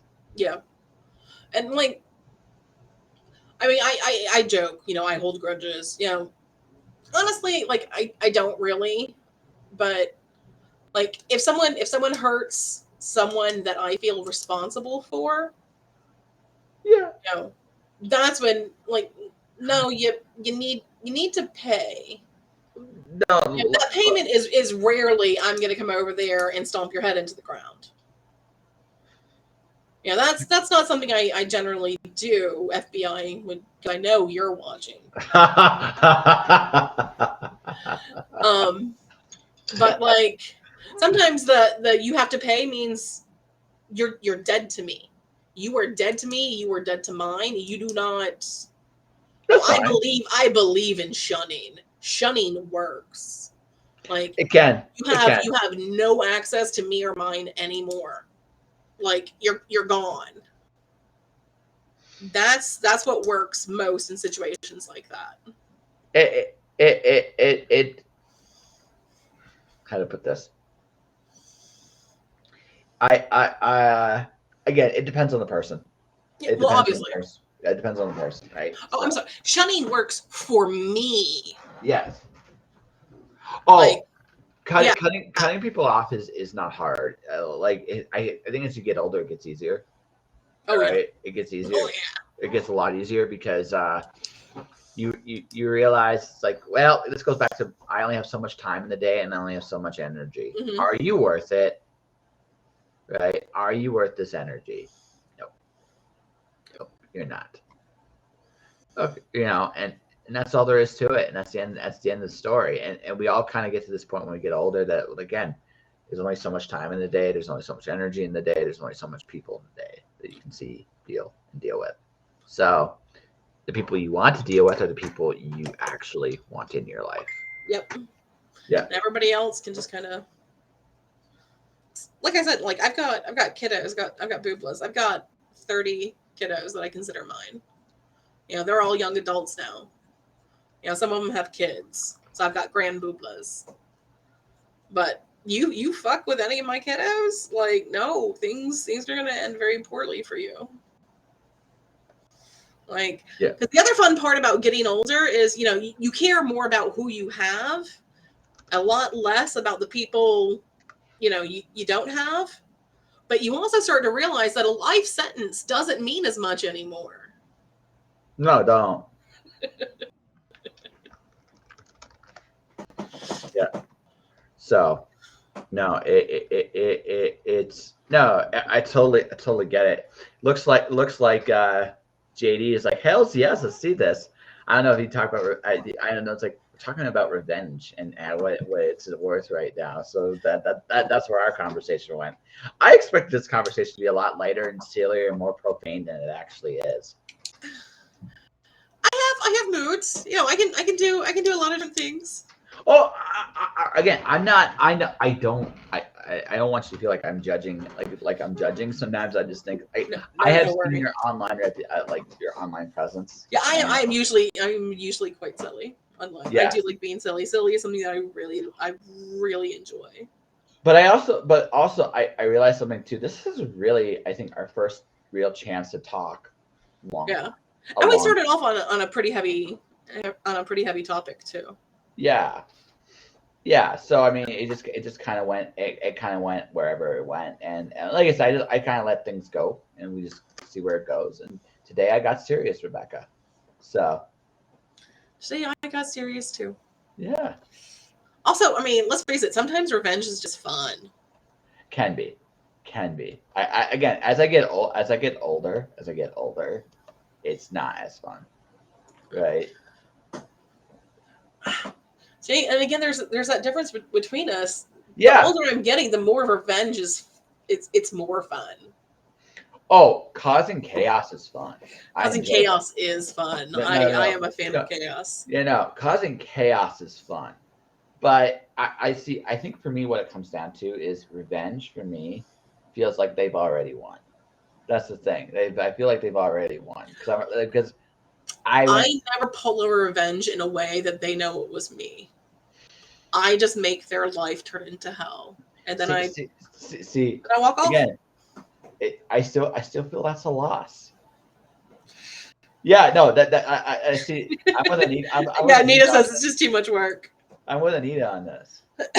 Too much work. I'm also a workaholic. Yeah, but I'm a workaholic too, and I'm telling you, it's still too much. It's too much.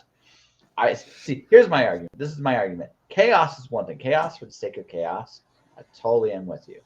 But revenge, even if they don't know it's you, that's headspace, precious headspace. I simply do not have. See, it's not a hard drive in here. Like, I have unlimited space. Like, I can fucking close a box, keep all the contents for 10 years, and I see the person again. It's like, okay, let's open this box up, and here's a can of worms now. See, I can't do that. I can't do that in any kind of healthy way. I'll be fucking walking through the parking lot. I'm like, that person right there from 15 years ago, they deserve something bad to happen to them now. Well, okay, so here's my question to you, because this is something I will say. This is the other reason why I hesitate, and we'll see what you think about this. Sometimes people genuinely change. Sure. Right. Like after about, I always look at, I kind of have a 5-year rule, by and large a 5-year rule.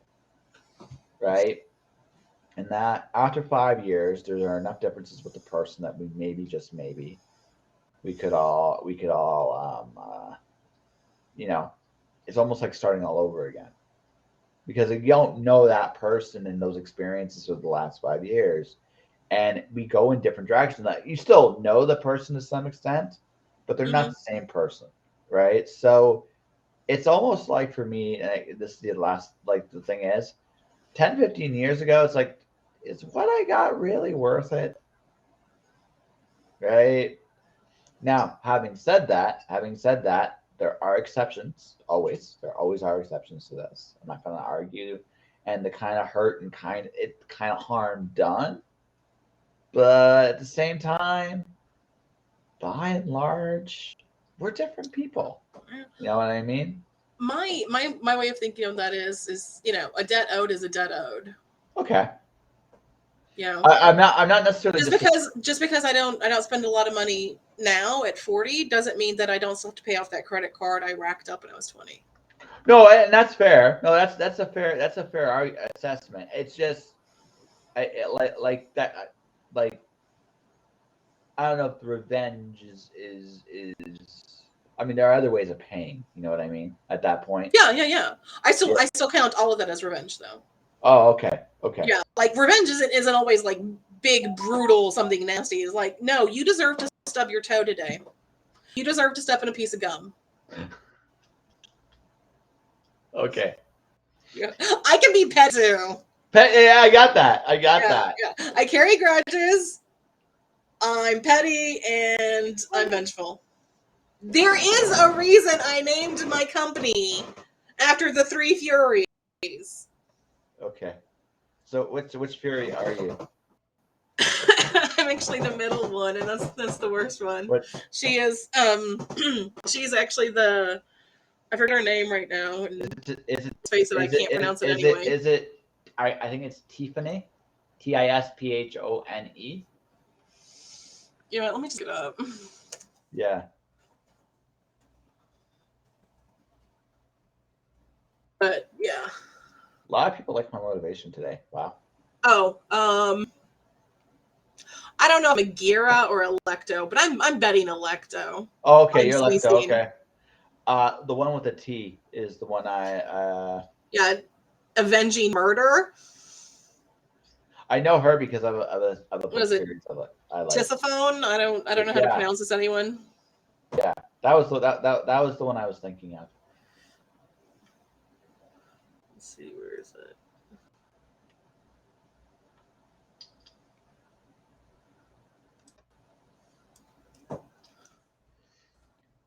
Yeah. So as we look up the actual Three Furies live on there. Yep. Jeez Louise. Like, but it looks like. Yeah, there's not a lot of information on her, so. Yeah, but no. I mean, just going by her name, yeah, that's most likely me. Okay. And I mean, I also forgive people, but I don't forget. Like, I can understand that. No, I understand that one.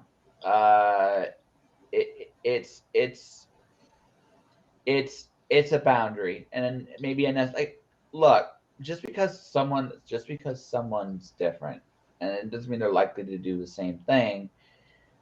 I also, again, there's on the flip side, again, people repeat patterns. They do. So you have to, you have to. So they did this to me. I might repeat that pattern at some point, right? And if I repeat that pattern, well, now you're better prepared for it, so it doesn't hurt you as badly. I get that. Yeah.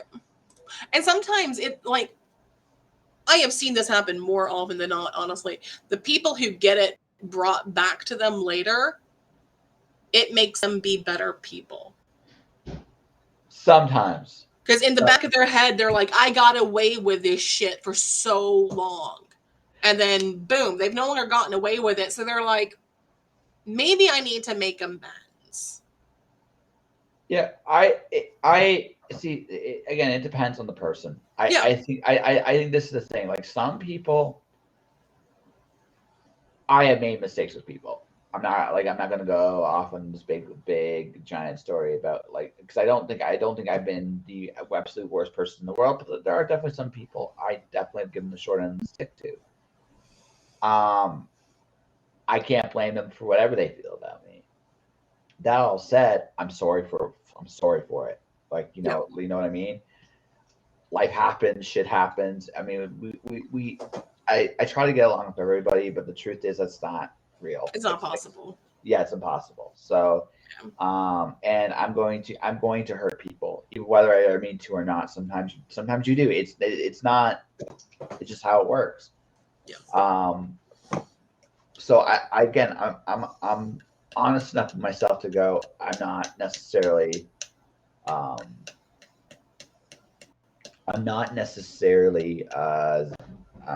innocent. So, but that doesn't mean that if I was confronted with something I did, I wouldn't apologize. You know what I mean? I mean, I hold myself to the same standard. If I see someone that I wronged 10 years ago, yeah, I will walk up to them, apologize, and try to make amends. Well, I'll at least apologize. I'll give them that ability to apologize. Like, right? I don't know about making amends, because, again, it depends on them too. Yeah, I mean, amends is sometimes just an apology, but again, like, sometimes, I broke their toy.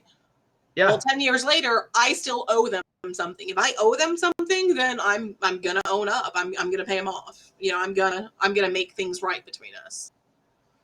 And I've had that happen too. I ran into an ex that I treated very poorly. He didn't know why I treated him poorly, and it wasn't his fault. So the next time I saw him, I apologized. I explained what happened, and told him I wanted to make amends. And he was 100% cool with it once he understood. It didn't make the past any better, but he understood, and he forgave me. And it took me 6 years to do that. Yeah, no.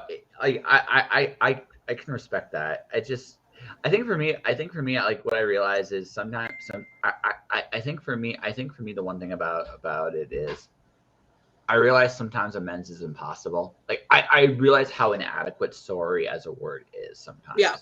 Right? Sometimes it's all you got. Like, that, I think that's the one thing that really sucks about it, is you recognize, like, especially when you do know you wronged somebody, sorry is the only thing you got, and it really isn't a lot.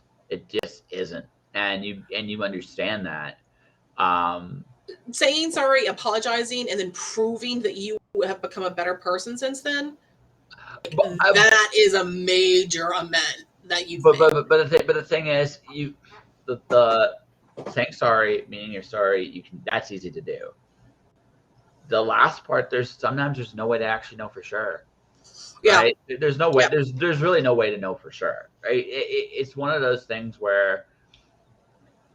So one individual, I just remember, I worked for a very well-known author, and we don't get along very well at this point. And one of the things. Pardon? Ooh, who was that? That one's off the air too. That one's off the air too. Spilling the tea. Oh no! It's also, but it's also okay. Part of the reason the way I do it too is this. I don't feel like attacking somebody or they can't defend themselves. Oh yeah. Is totally uncalled for. And also the other thing too, I could be wrong. So I'm a big enough man so I very rarely say anything bad about anybody on the air. Right. It's the thing about the individual, and this is the thing that I took working from them with them, is they valued their reputation more than anything else. So I think showing that you've made amends doesn't mean as much to me as maybe it would to other people, because I realize how much of a show it can really be. Yeah. Right. So I can't. There's no real way to prove that. And I realize, and that's something I just realized. There's no real way to prove that the person I'm seeing right now has changed for the better. There's no way. Now, I'm almost certain that they are a different person, because life will just force you, unless you're one of those people in high school I knew that just somehow escapes. That's right. All the life lessons that life throws at you sometimes. Mm-hmm. But what it comes down to is, like, we're not the same people. And when I'm saying sorry to somebody, that image of me you have that hurt you for whatever reason, I'm sorry I was that person to you. Yeah. I don't know if I can be anything else to you, but I'm sorry I was that. I'm going. And sometimes the best thing you can do in that point is say, "I'm here to say I'm sorry. If you don't want to hear from me again, you will never have to speak again." Oh no! You know what? I did that. Like that particular author. Like, I was unfair to their wife, and I owed them especially an apology. So I did. I actually went on Facebook. I told them, this is the only time you're ever going to hear from me, but I wanted to apologize. That's it. I didn't expect that word. And that's how you make amends. Yeah. Well, another is the proof that you are now a better person too. So. Well, I don't know if I don't know if necessarily proves I'm a better person, but it's when I realized I'd wronged that person, how badly I wronged that person, I apologized for it. Yeah. Because it's all I can do. But I also realize how inadequate that is. And I say it like that, going back to the whole quote unquote revenge thing, full circle here, right? I think that's why it's such a mess. Whether we mean to or not, we're going to hurt each other a little bit in this life. Yeah. That's just the way it is. What's important, I think, is be self-aware enough when it's at least over and done with that maybe you could have been better. Yeah. Right. But the reason I think that is a form of making amends is because you proved to that person that you've thought about it, you've worked through it, you've devoted time and energy to this. Sure. And then you reach out expecting nothing back. Like, that is a true apology. Absolutely. So yeah, like that for me, that would be enough.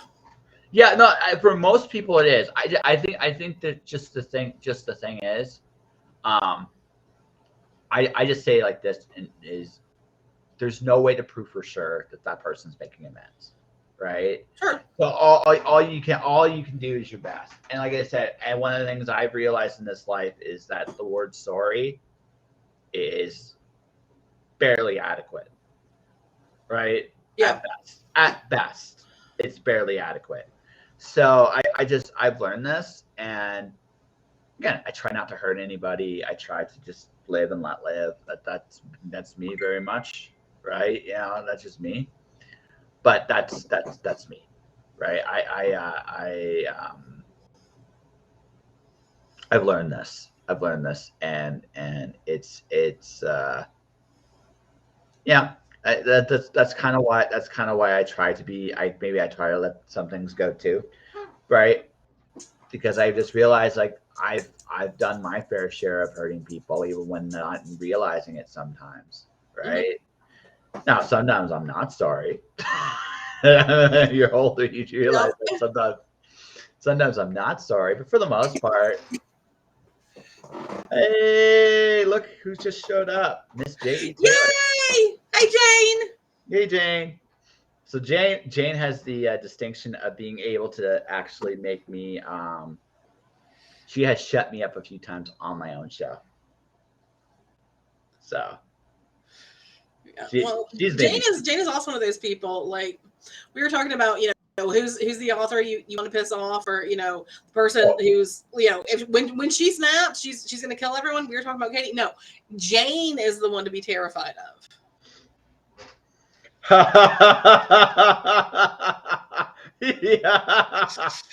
Yeah, for us. You're not just doing that for yourself. Yeah. Hey, no, I'm dead certain she's here just to watch us. Yeah, listen. I am totally for. I'm totally for taking the credit for this. I don't mind. Hey, if you want to blame me and you want to blame Rebekah, we can do this. You just missed us talking about actually forgiveness and revenge. That's what we actually talked about. I did not expect that this would be the big topic we would have today, but that's the one we talked about today. So. Sorry, it's also kind of like it's what I'm writing right now, so it's like really in my head. Well, no, it's all good. Hey, listen, you've heard my show. I don't mind talking about anything, right? So that the important thing is that we get a sense of who we are, and I actually like serious Rebekah. She should come out a little bit more often. Yeah, Rebekah doesn't. Serious Rebekah doesn't always come out. It's, like I said, especially on shows, I'm usually pretty goofy. I'm the silly one. I'm the person in the fucking comments all the time making silly dirty jokes. But yeah, that is it's like weird shit stuff can happen on the show, but it's like it's actually like serious Rebekah is actually kind of cool. And actually this was our first, so like I said this at the top of the hour, this is our first serious light plays magic. Yeah, there this is the first serious one-on-one conversation we've had. So yeah. So I would say my voice has been on your show before because I did a reading that you played. No, absolutely. No, absolutely. Like during the pandemic when we were doing the reads up, like you had that was your one contribution. But this is the first interview. I'm sorry, it kind of took so late to get there. Well, I mean, we were always at clashing schedules. Like I knew that. You'd be like, "Hey, is anyone available?" I'm like, "Heck yeah, I want to be on the show. I don't have any of those days open." Yeah. Yeah, I know. Although, in all fairness, you could have asked. We could have figured it out a long time ago too. And it was always in the back of my head, but like, I've spent the last 3 years building my brand, building my business, building another business, and then I built another business, and I now have basically 4 jobs. Plus, I'm a housewife because my husband has severe ADD. So, like, someone's got to watch out for him. So basically, what you're basically saying is you've become a mogul in the last 3 years. So I have 5 full-time jobs. Yeah. And as for me, I'm trying to become a mogul. I dress the part, but you actually are the part. You're the gangster. I'm just the gangster. Yeah, I don't know how to dress. I put clothes on. I actually had I think the other day I went into my closet to get something, and I put on one of my favorite shirts that I rarely wear because it's so thick, but it was freezing cold and I don't have heat currently. And it was like a crop top on me because it's so old. It's knit, and it just kind of, shrunk up and shrunk up and shrunk up. And I was like, what happened to my shirt? Because, when you leave a shirt hanging for too long, some of them will super stretch out. but others will shrink up.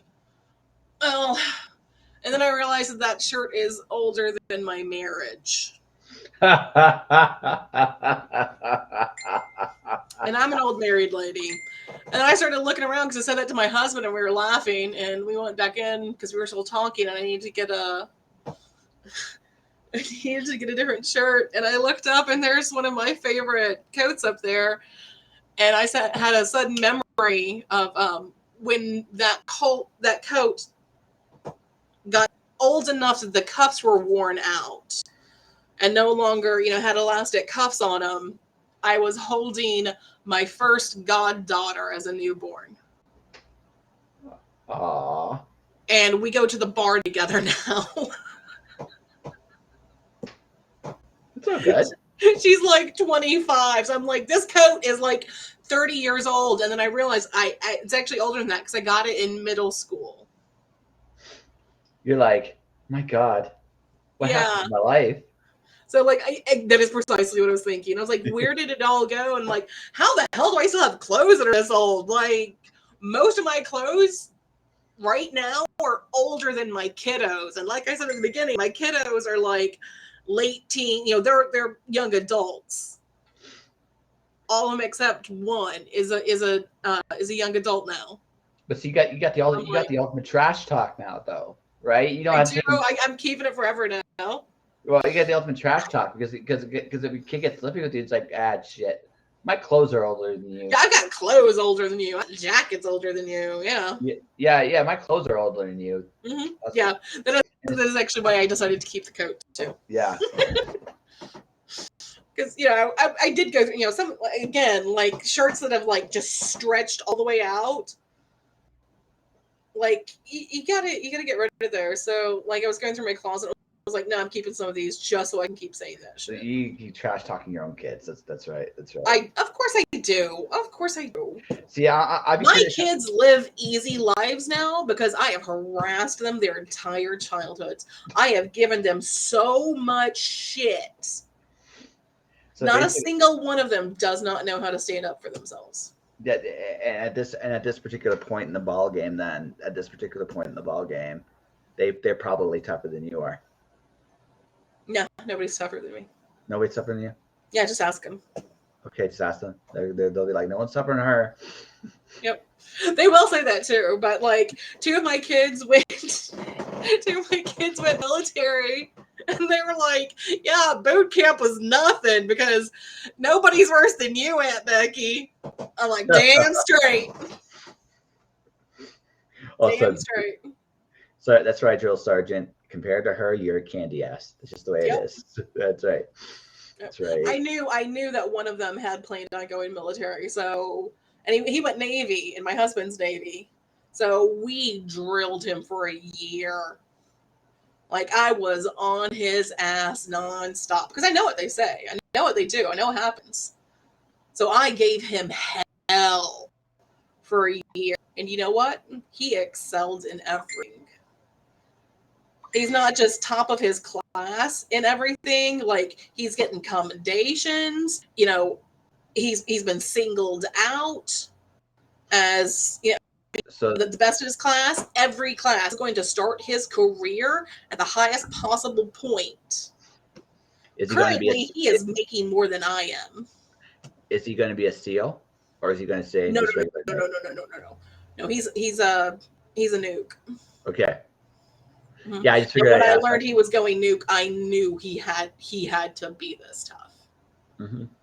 But yeah, you got to be tough. Some of these places you got to be super tough. Hell, yeah, you got to be tough doing what we do, let alone what he's doing. So, and if I knew that any of my kids was going to be artistic or creative, I'd give them the same shit so that they know, because I give it lovingly and they know it.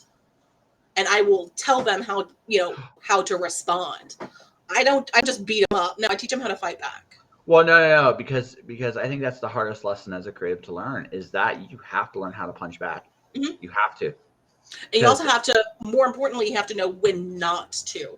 Yeah, well, there is such a fine line to tread on that one. Yeah. Yeah, it's a balance. Sometimes you got to push back, and sometimes you got to ignore. Yeah, it comes down to two things. It comes down to the paycheck. And it comes down to what they want done. Yep. It's a lot easier. It's a lot easier to be more forgiving when it's about the project, right? Yep. And you can see very clearly it's about the project. When they're coming at you, it's a lot harder. Yeah. All right. And that is one of the times I have two kiddos that could have 100%. They are so talented. They could 100% have made it. So, I always gave them constructive criticism. Mm-hmm. And I also let them know, what the shit talkers would say. Mm-hmm. It's not the shit talkers I worry about. The biggest thing again, the hardest lesson I've learned in this game is how to deal with other people that are in this business.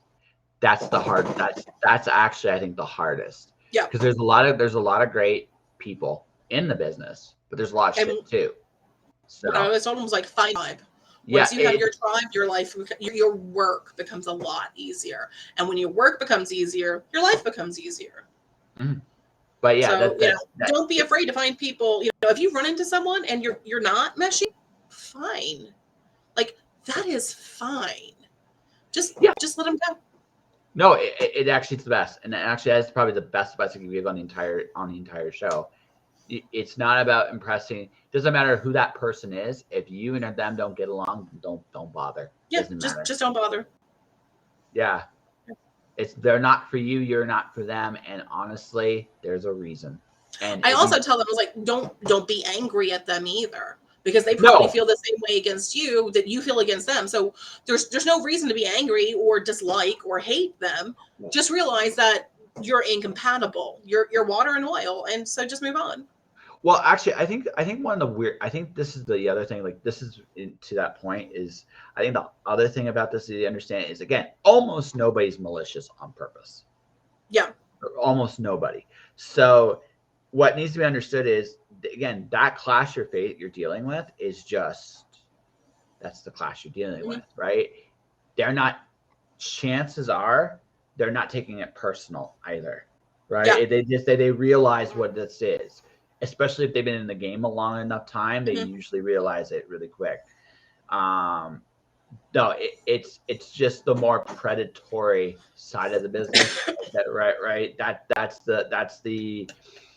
That is probably the hardest thing to figure out. But once you figure that out, yeah, you can deal with anybody. Yep. Right. So, and like I said, and that's why my kids are succeeding so well in life right now, because I gave them such a hard time as kids, but it was to teach them. Yep. My kids aren't scared of shit. Can't be. And the things that they are scared of, they admit. Yep. Because everyone's got, everyone has that weird fear.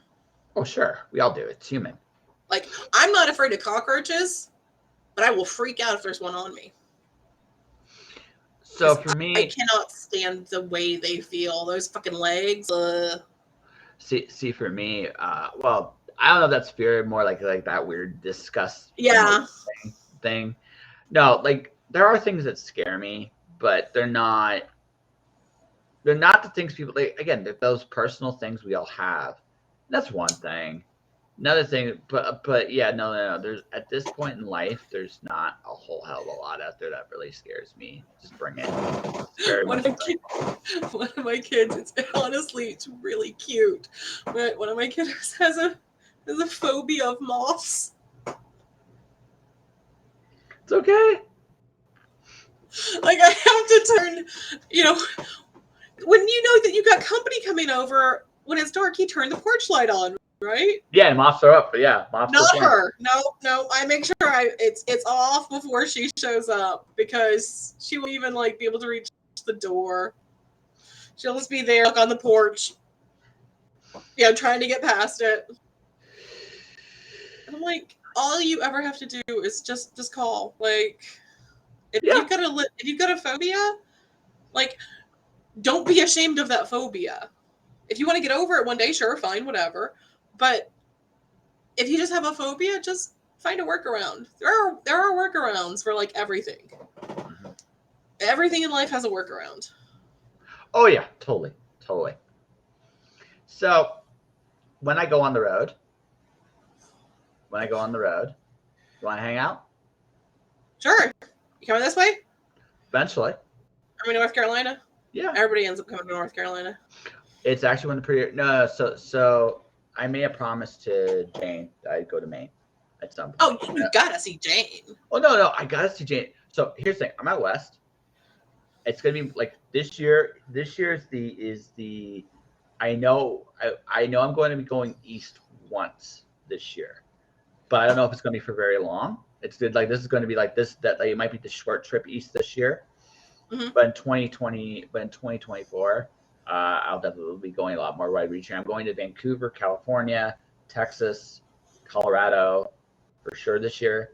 I'm going to go to Michigan and probably Ohio. I might be as far east as I go this year because of just circumstances.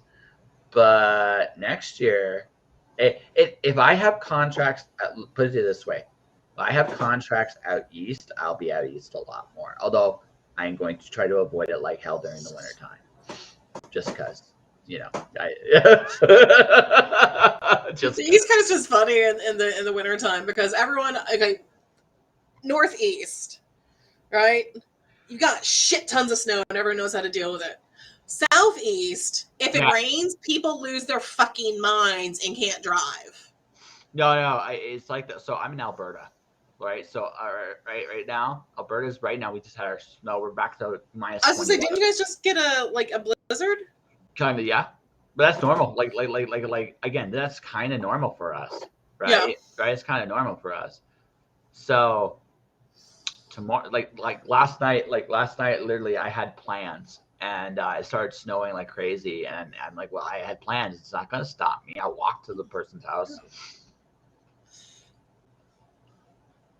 Anita recommends avoiding the northeast. Northeast in a way. Yes. Miss Anita, I live in Alberta. Like honestly, I'm just telling you. Man, I'm telling you, on in America, they also turn into assholes. Oh yeah, that's fine. I can deal with it. And like they're like, oh my god, I can't believe we got this much snow. And why the hell can't you believe it? It happens every year. Like this is your normal winter. Yeah, I know.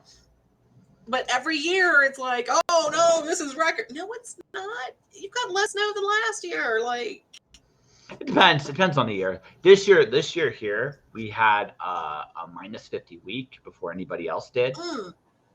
Yeah, I heard about that. That was brutal. That was a brutal. Like that is. I'm used to cold, but that cold was something else. Let me tell you. Like I can handle it to like negative 10s, negative teens, but once you hit that negative 20 and colder, I can't take it. Yeah. It depends on the literally Anita, the worst place to winter in Canada is Winnipeg, Manitoba. What does she mean, a nor'easter or something else? No, northeast is it depends. It depends. She'll clarify that, and if Nia wants to clarify that, she can. But no, like I said, I actually have this vision of me on a beach in California for the wintertime. Like, that's. Oh yeah. And you can listen to everyone cry and complain about how cold it is because it's only 70 degrees. Yeah. Like Anita won't argue this with me. Winnipeg is the worst place to be in the winter with. They can get to minus 60. So. No, thank you. No, thank you. No. So and what makes it again, they can. They don't always hit that, but they can get there. And here's the other thing too. See, I'm in mountains, so mountains can be somewhat forgiving, even worse. Right? Can be forgiving. Winnipeg's not forgetting at all. So it's as cold as we are or colder. No protection. Is Winnipeg flat? Yes. Ah, now I get it. Yeah. I get it. I used to, believe it or not, winter in Michigan. So like I am not unaware or not used to the snow and the cold. Michigan's not as bad as that. Michigan has its. Again, my family's from Detroit, so I know that what the winters there are like. It's not as bad as that. Winnipeg is something else. It's a storm coming in off the ocean. Yeah, okay, that's fair. Tropical storm with snow. Yeah. Oh, I saw one of that. Yeah. We actually had one of those this year. Yeah, so I mean, don't get me wrong. Like we all have our quirks. The advantage I have here, like we had spring weather here in Alberta all the way until yesterday, and then like we had like spring weather, and it's currently 70 degrees here. So yeah. Well, here's the thing: for the next 4 days, it's like today, Wednesday, Thursday, Friday, it's gonna suck, and then after that,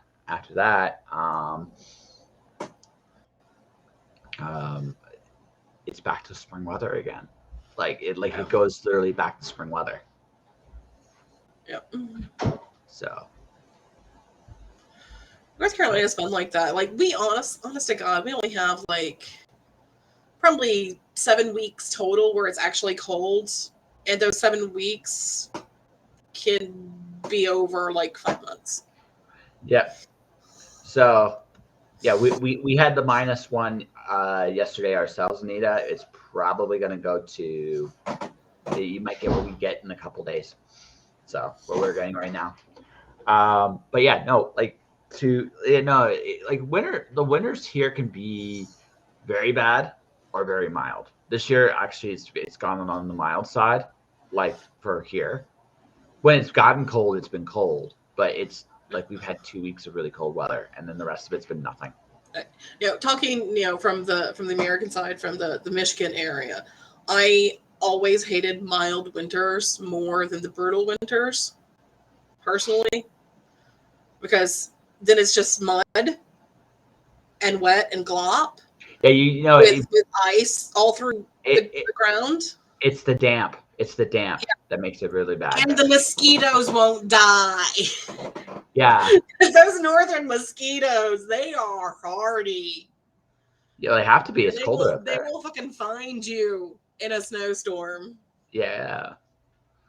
It's like, no, that's just wrong. That's just wrong. Yeah, no, like the Arctic cold snap she's talking about, like we got it a week before everybody else got it. Yeah. Right. We got it a week before everybody else got it. When everybody else absolute first, right? Like worldwide, you guys got it first. Yo, we got about a week before anybody else got it. So we got the absolute worst of everybody.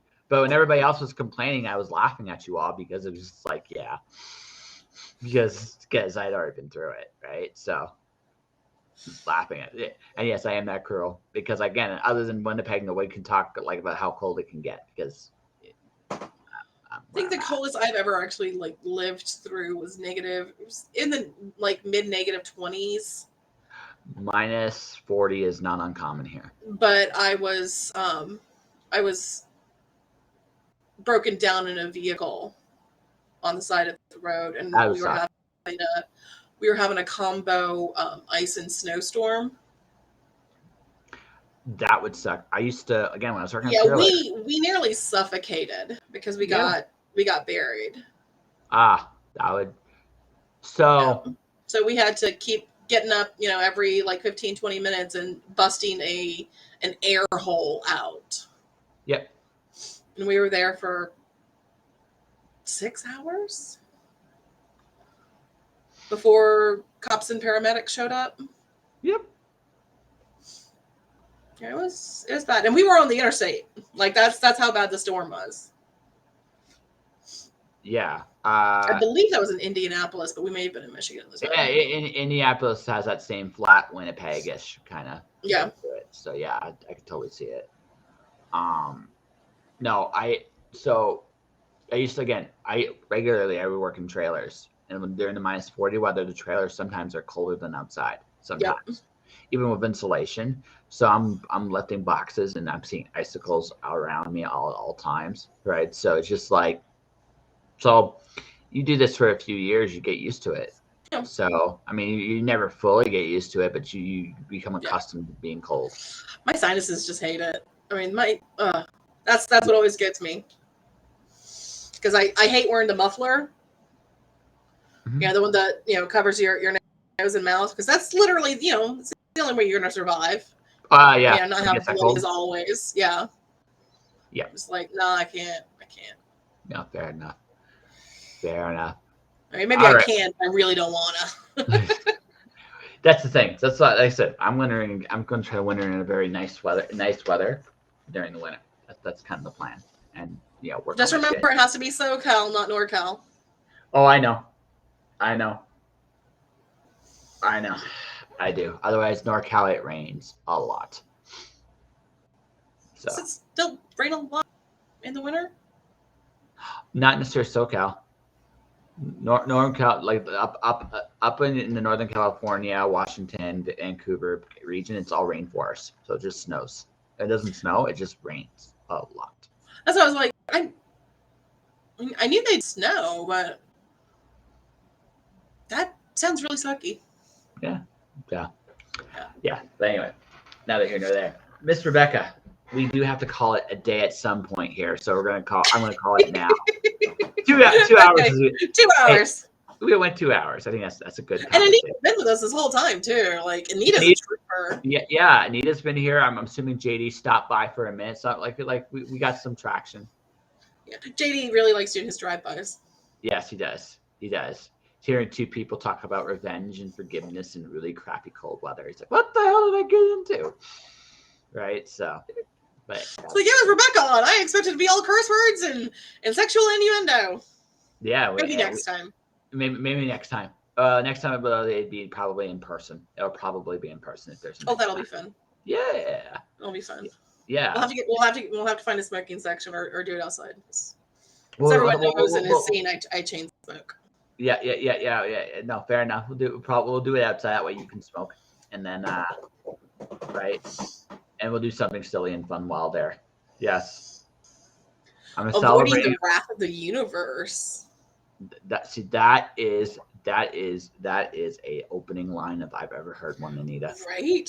That's a opening line. I'm just glad I survived the wrath of the universe this year. So far, knock on wood. Well, I look at it like this: you just gotta keep on. The struggle is real. You just gotta keep on keeping on. Struggle this year, and so far the best thing I can say about this year is thankfully my house didn't burn down. Fair enough.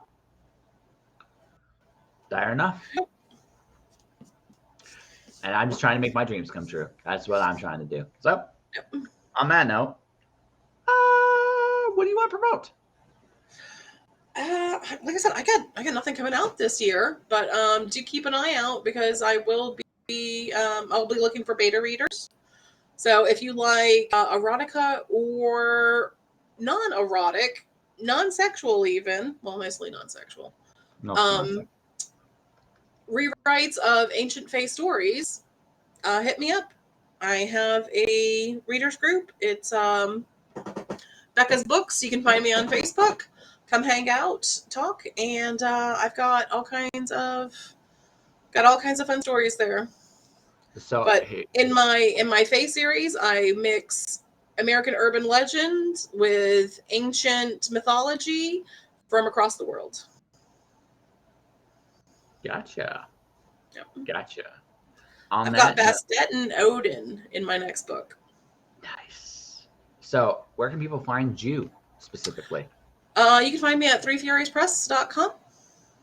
All right. And just look for Rebekah Jonesy everywhere else. So there we go. Did I get it right? Yep. Woohoo! They gave me an award for this. It's Once Upon a Time. Yay! And to everybody else watching and listening, I said once again, I do advertising services where, words, pictures, audios, and videos about your products and yourselves. You can get a hold of me if you want to do packages or anything of that nature. And as I count down to 1,000, my next guest in 2 days is none other than Madeline Dale. She's going to be back. I love Madeline Dale. Yeah, she'll be back. Yeah, her kid Harrison has held this show hostage before. I think I've only seen Harrison once, but I can still picture that. There's a little clip on my Facebook called "Harrison is my nemesis," and there because he always shows up on my shows. I haven't seen the clip. Yeah, oh yeah, you look at my videos. Yeah, you'll find it. You'll find it. All right, folks. You have yourself a wonderful day. I'm going to talk to you, Rebekah, off the screen. If you want some of the incriminating stuff. Yes, I have all these questions written down. All right. So, on that note, folks, stay inspired, keep shining in the dark, and I'll see you guys next time.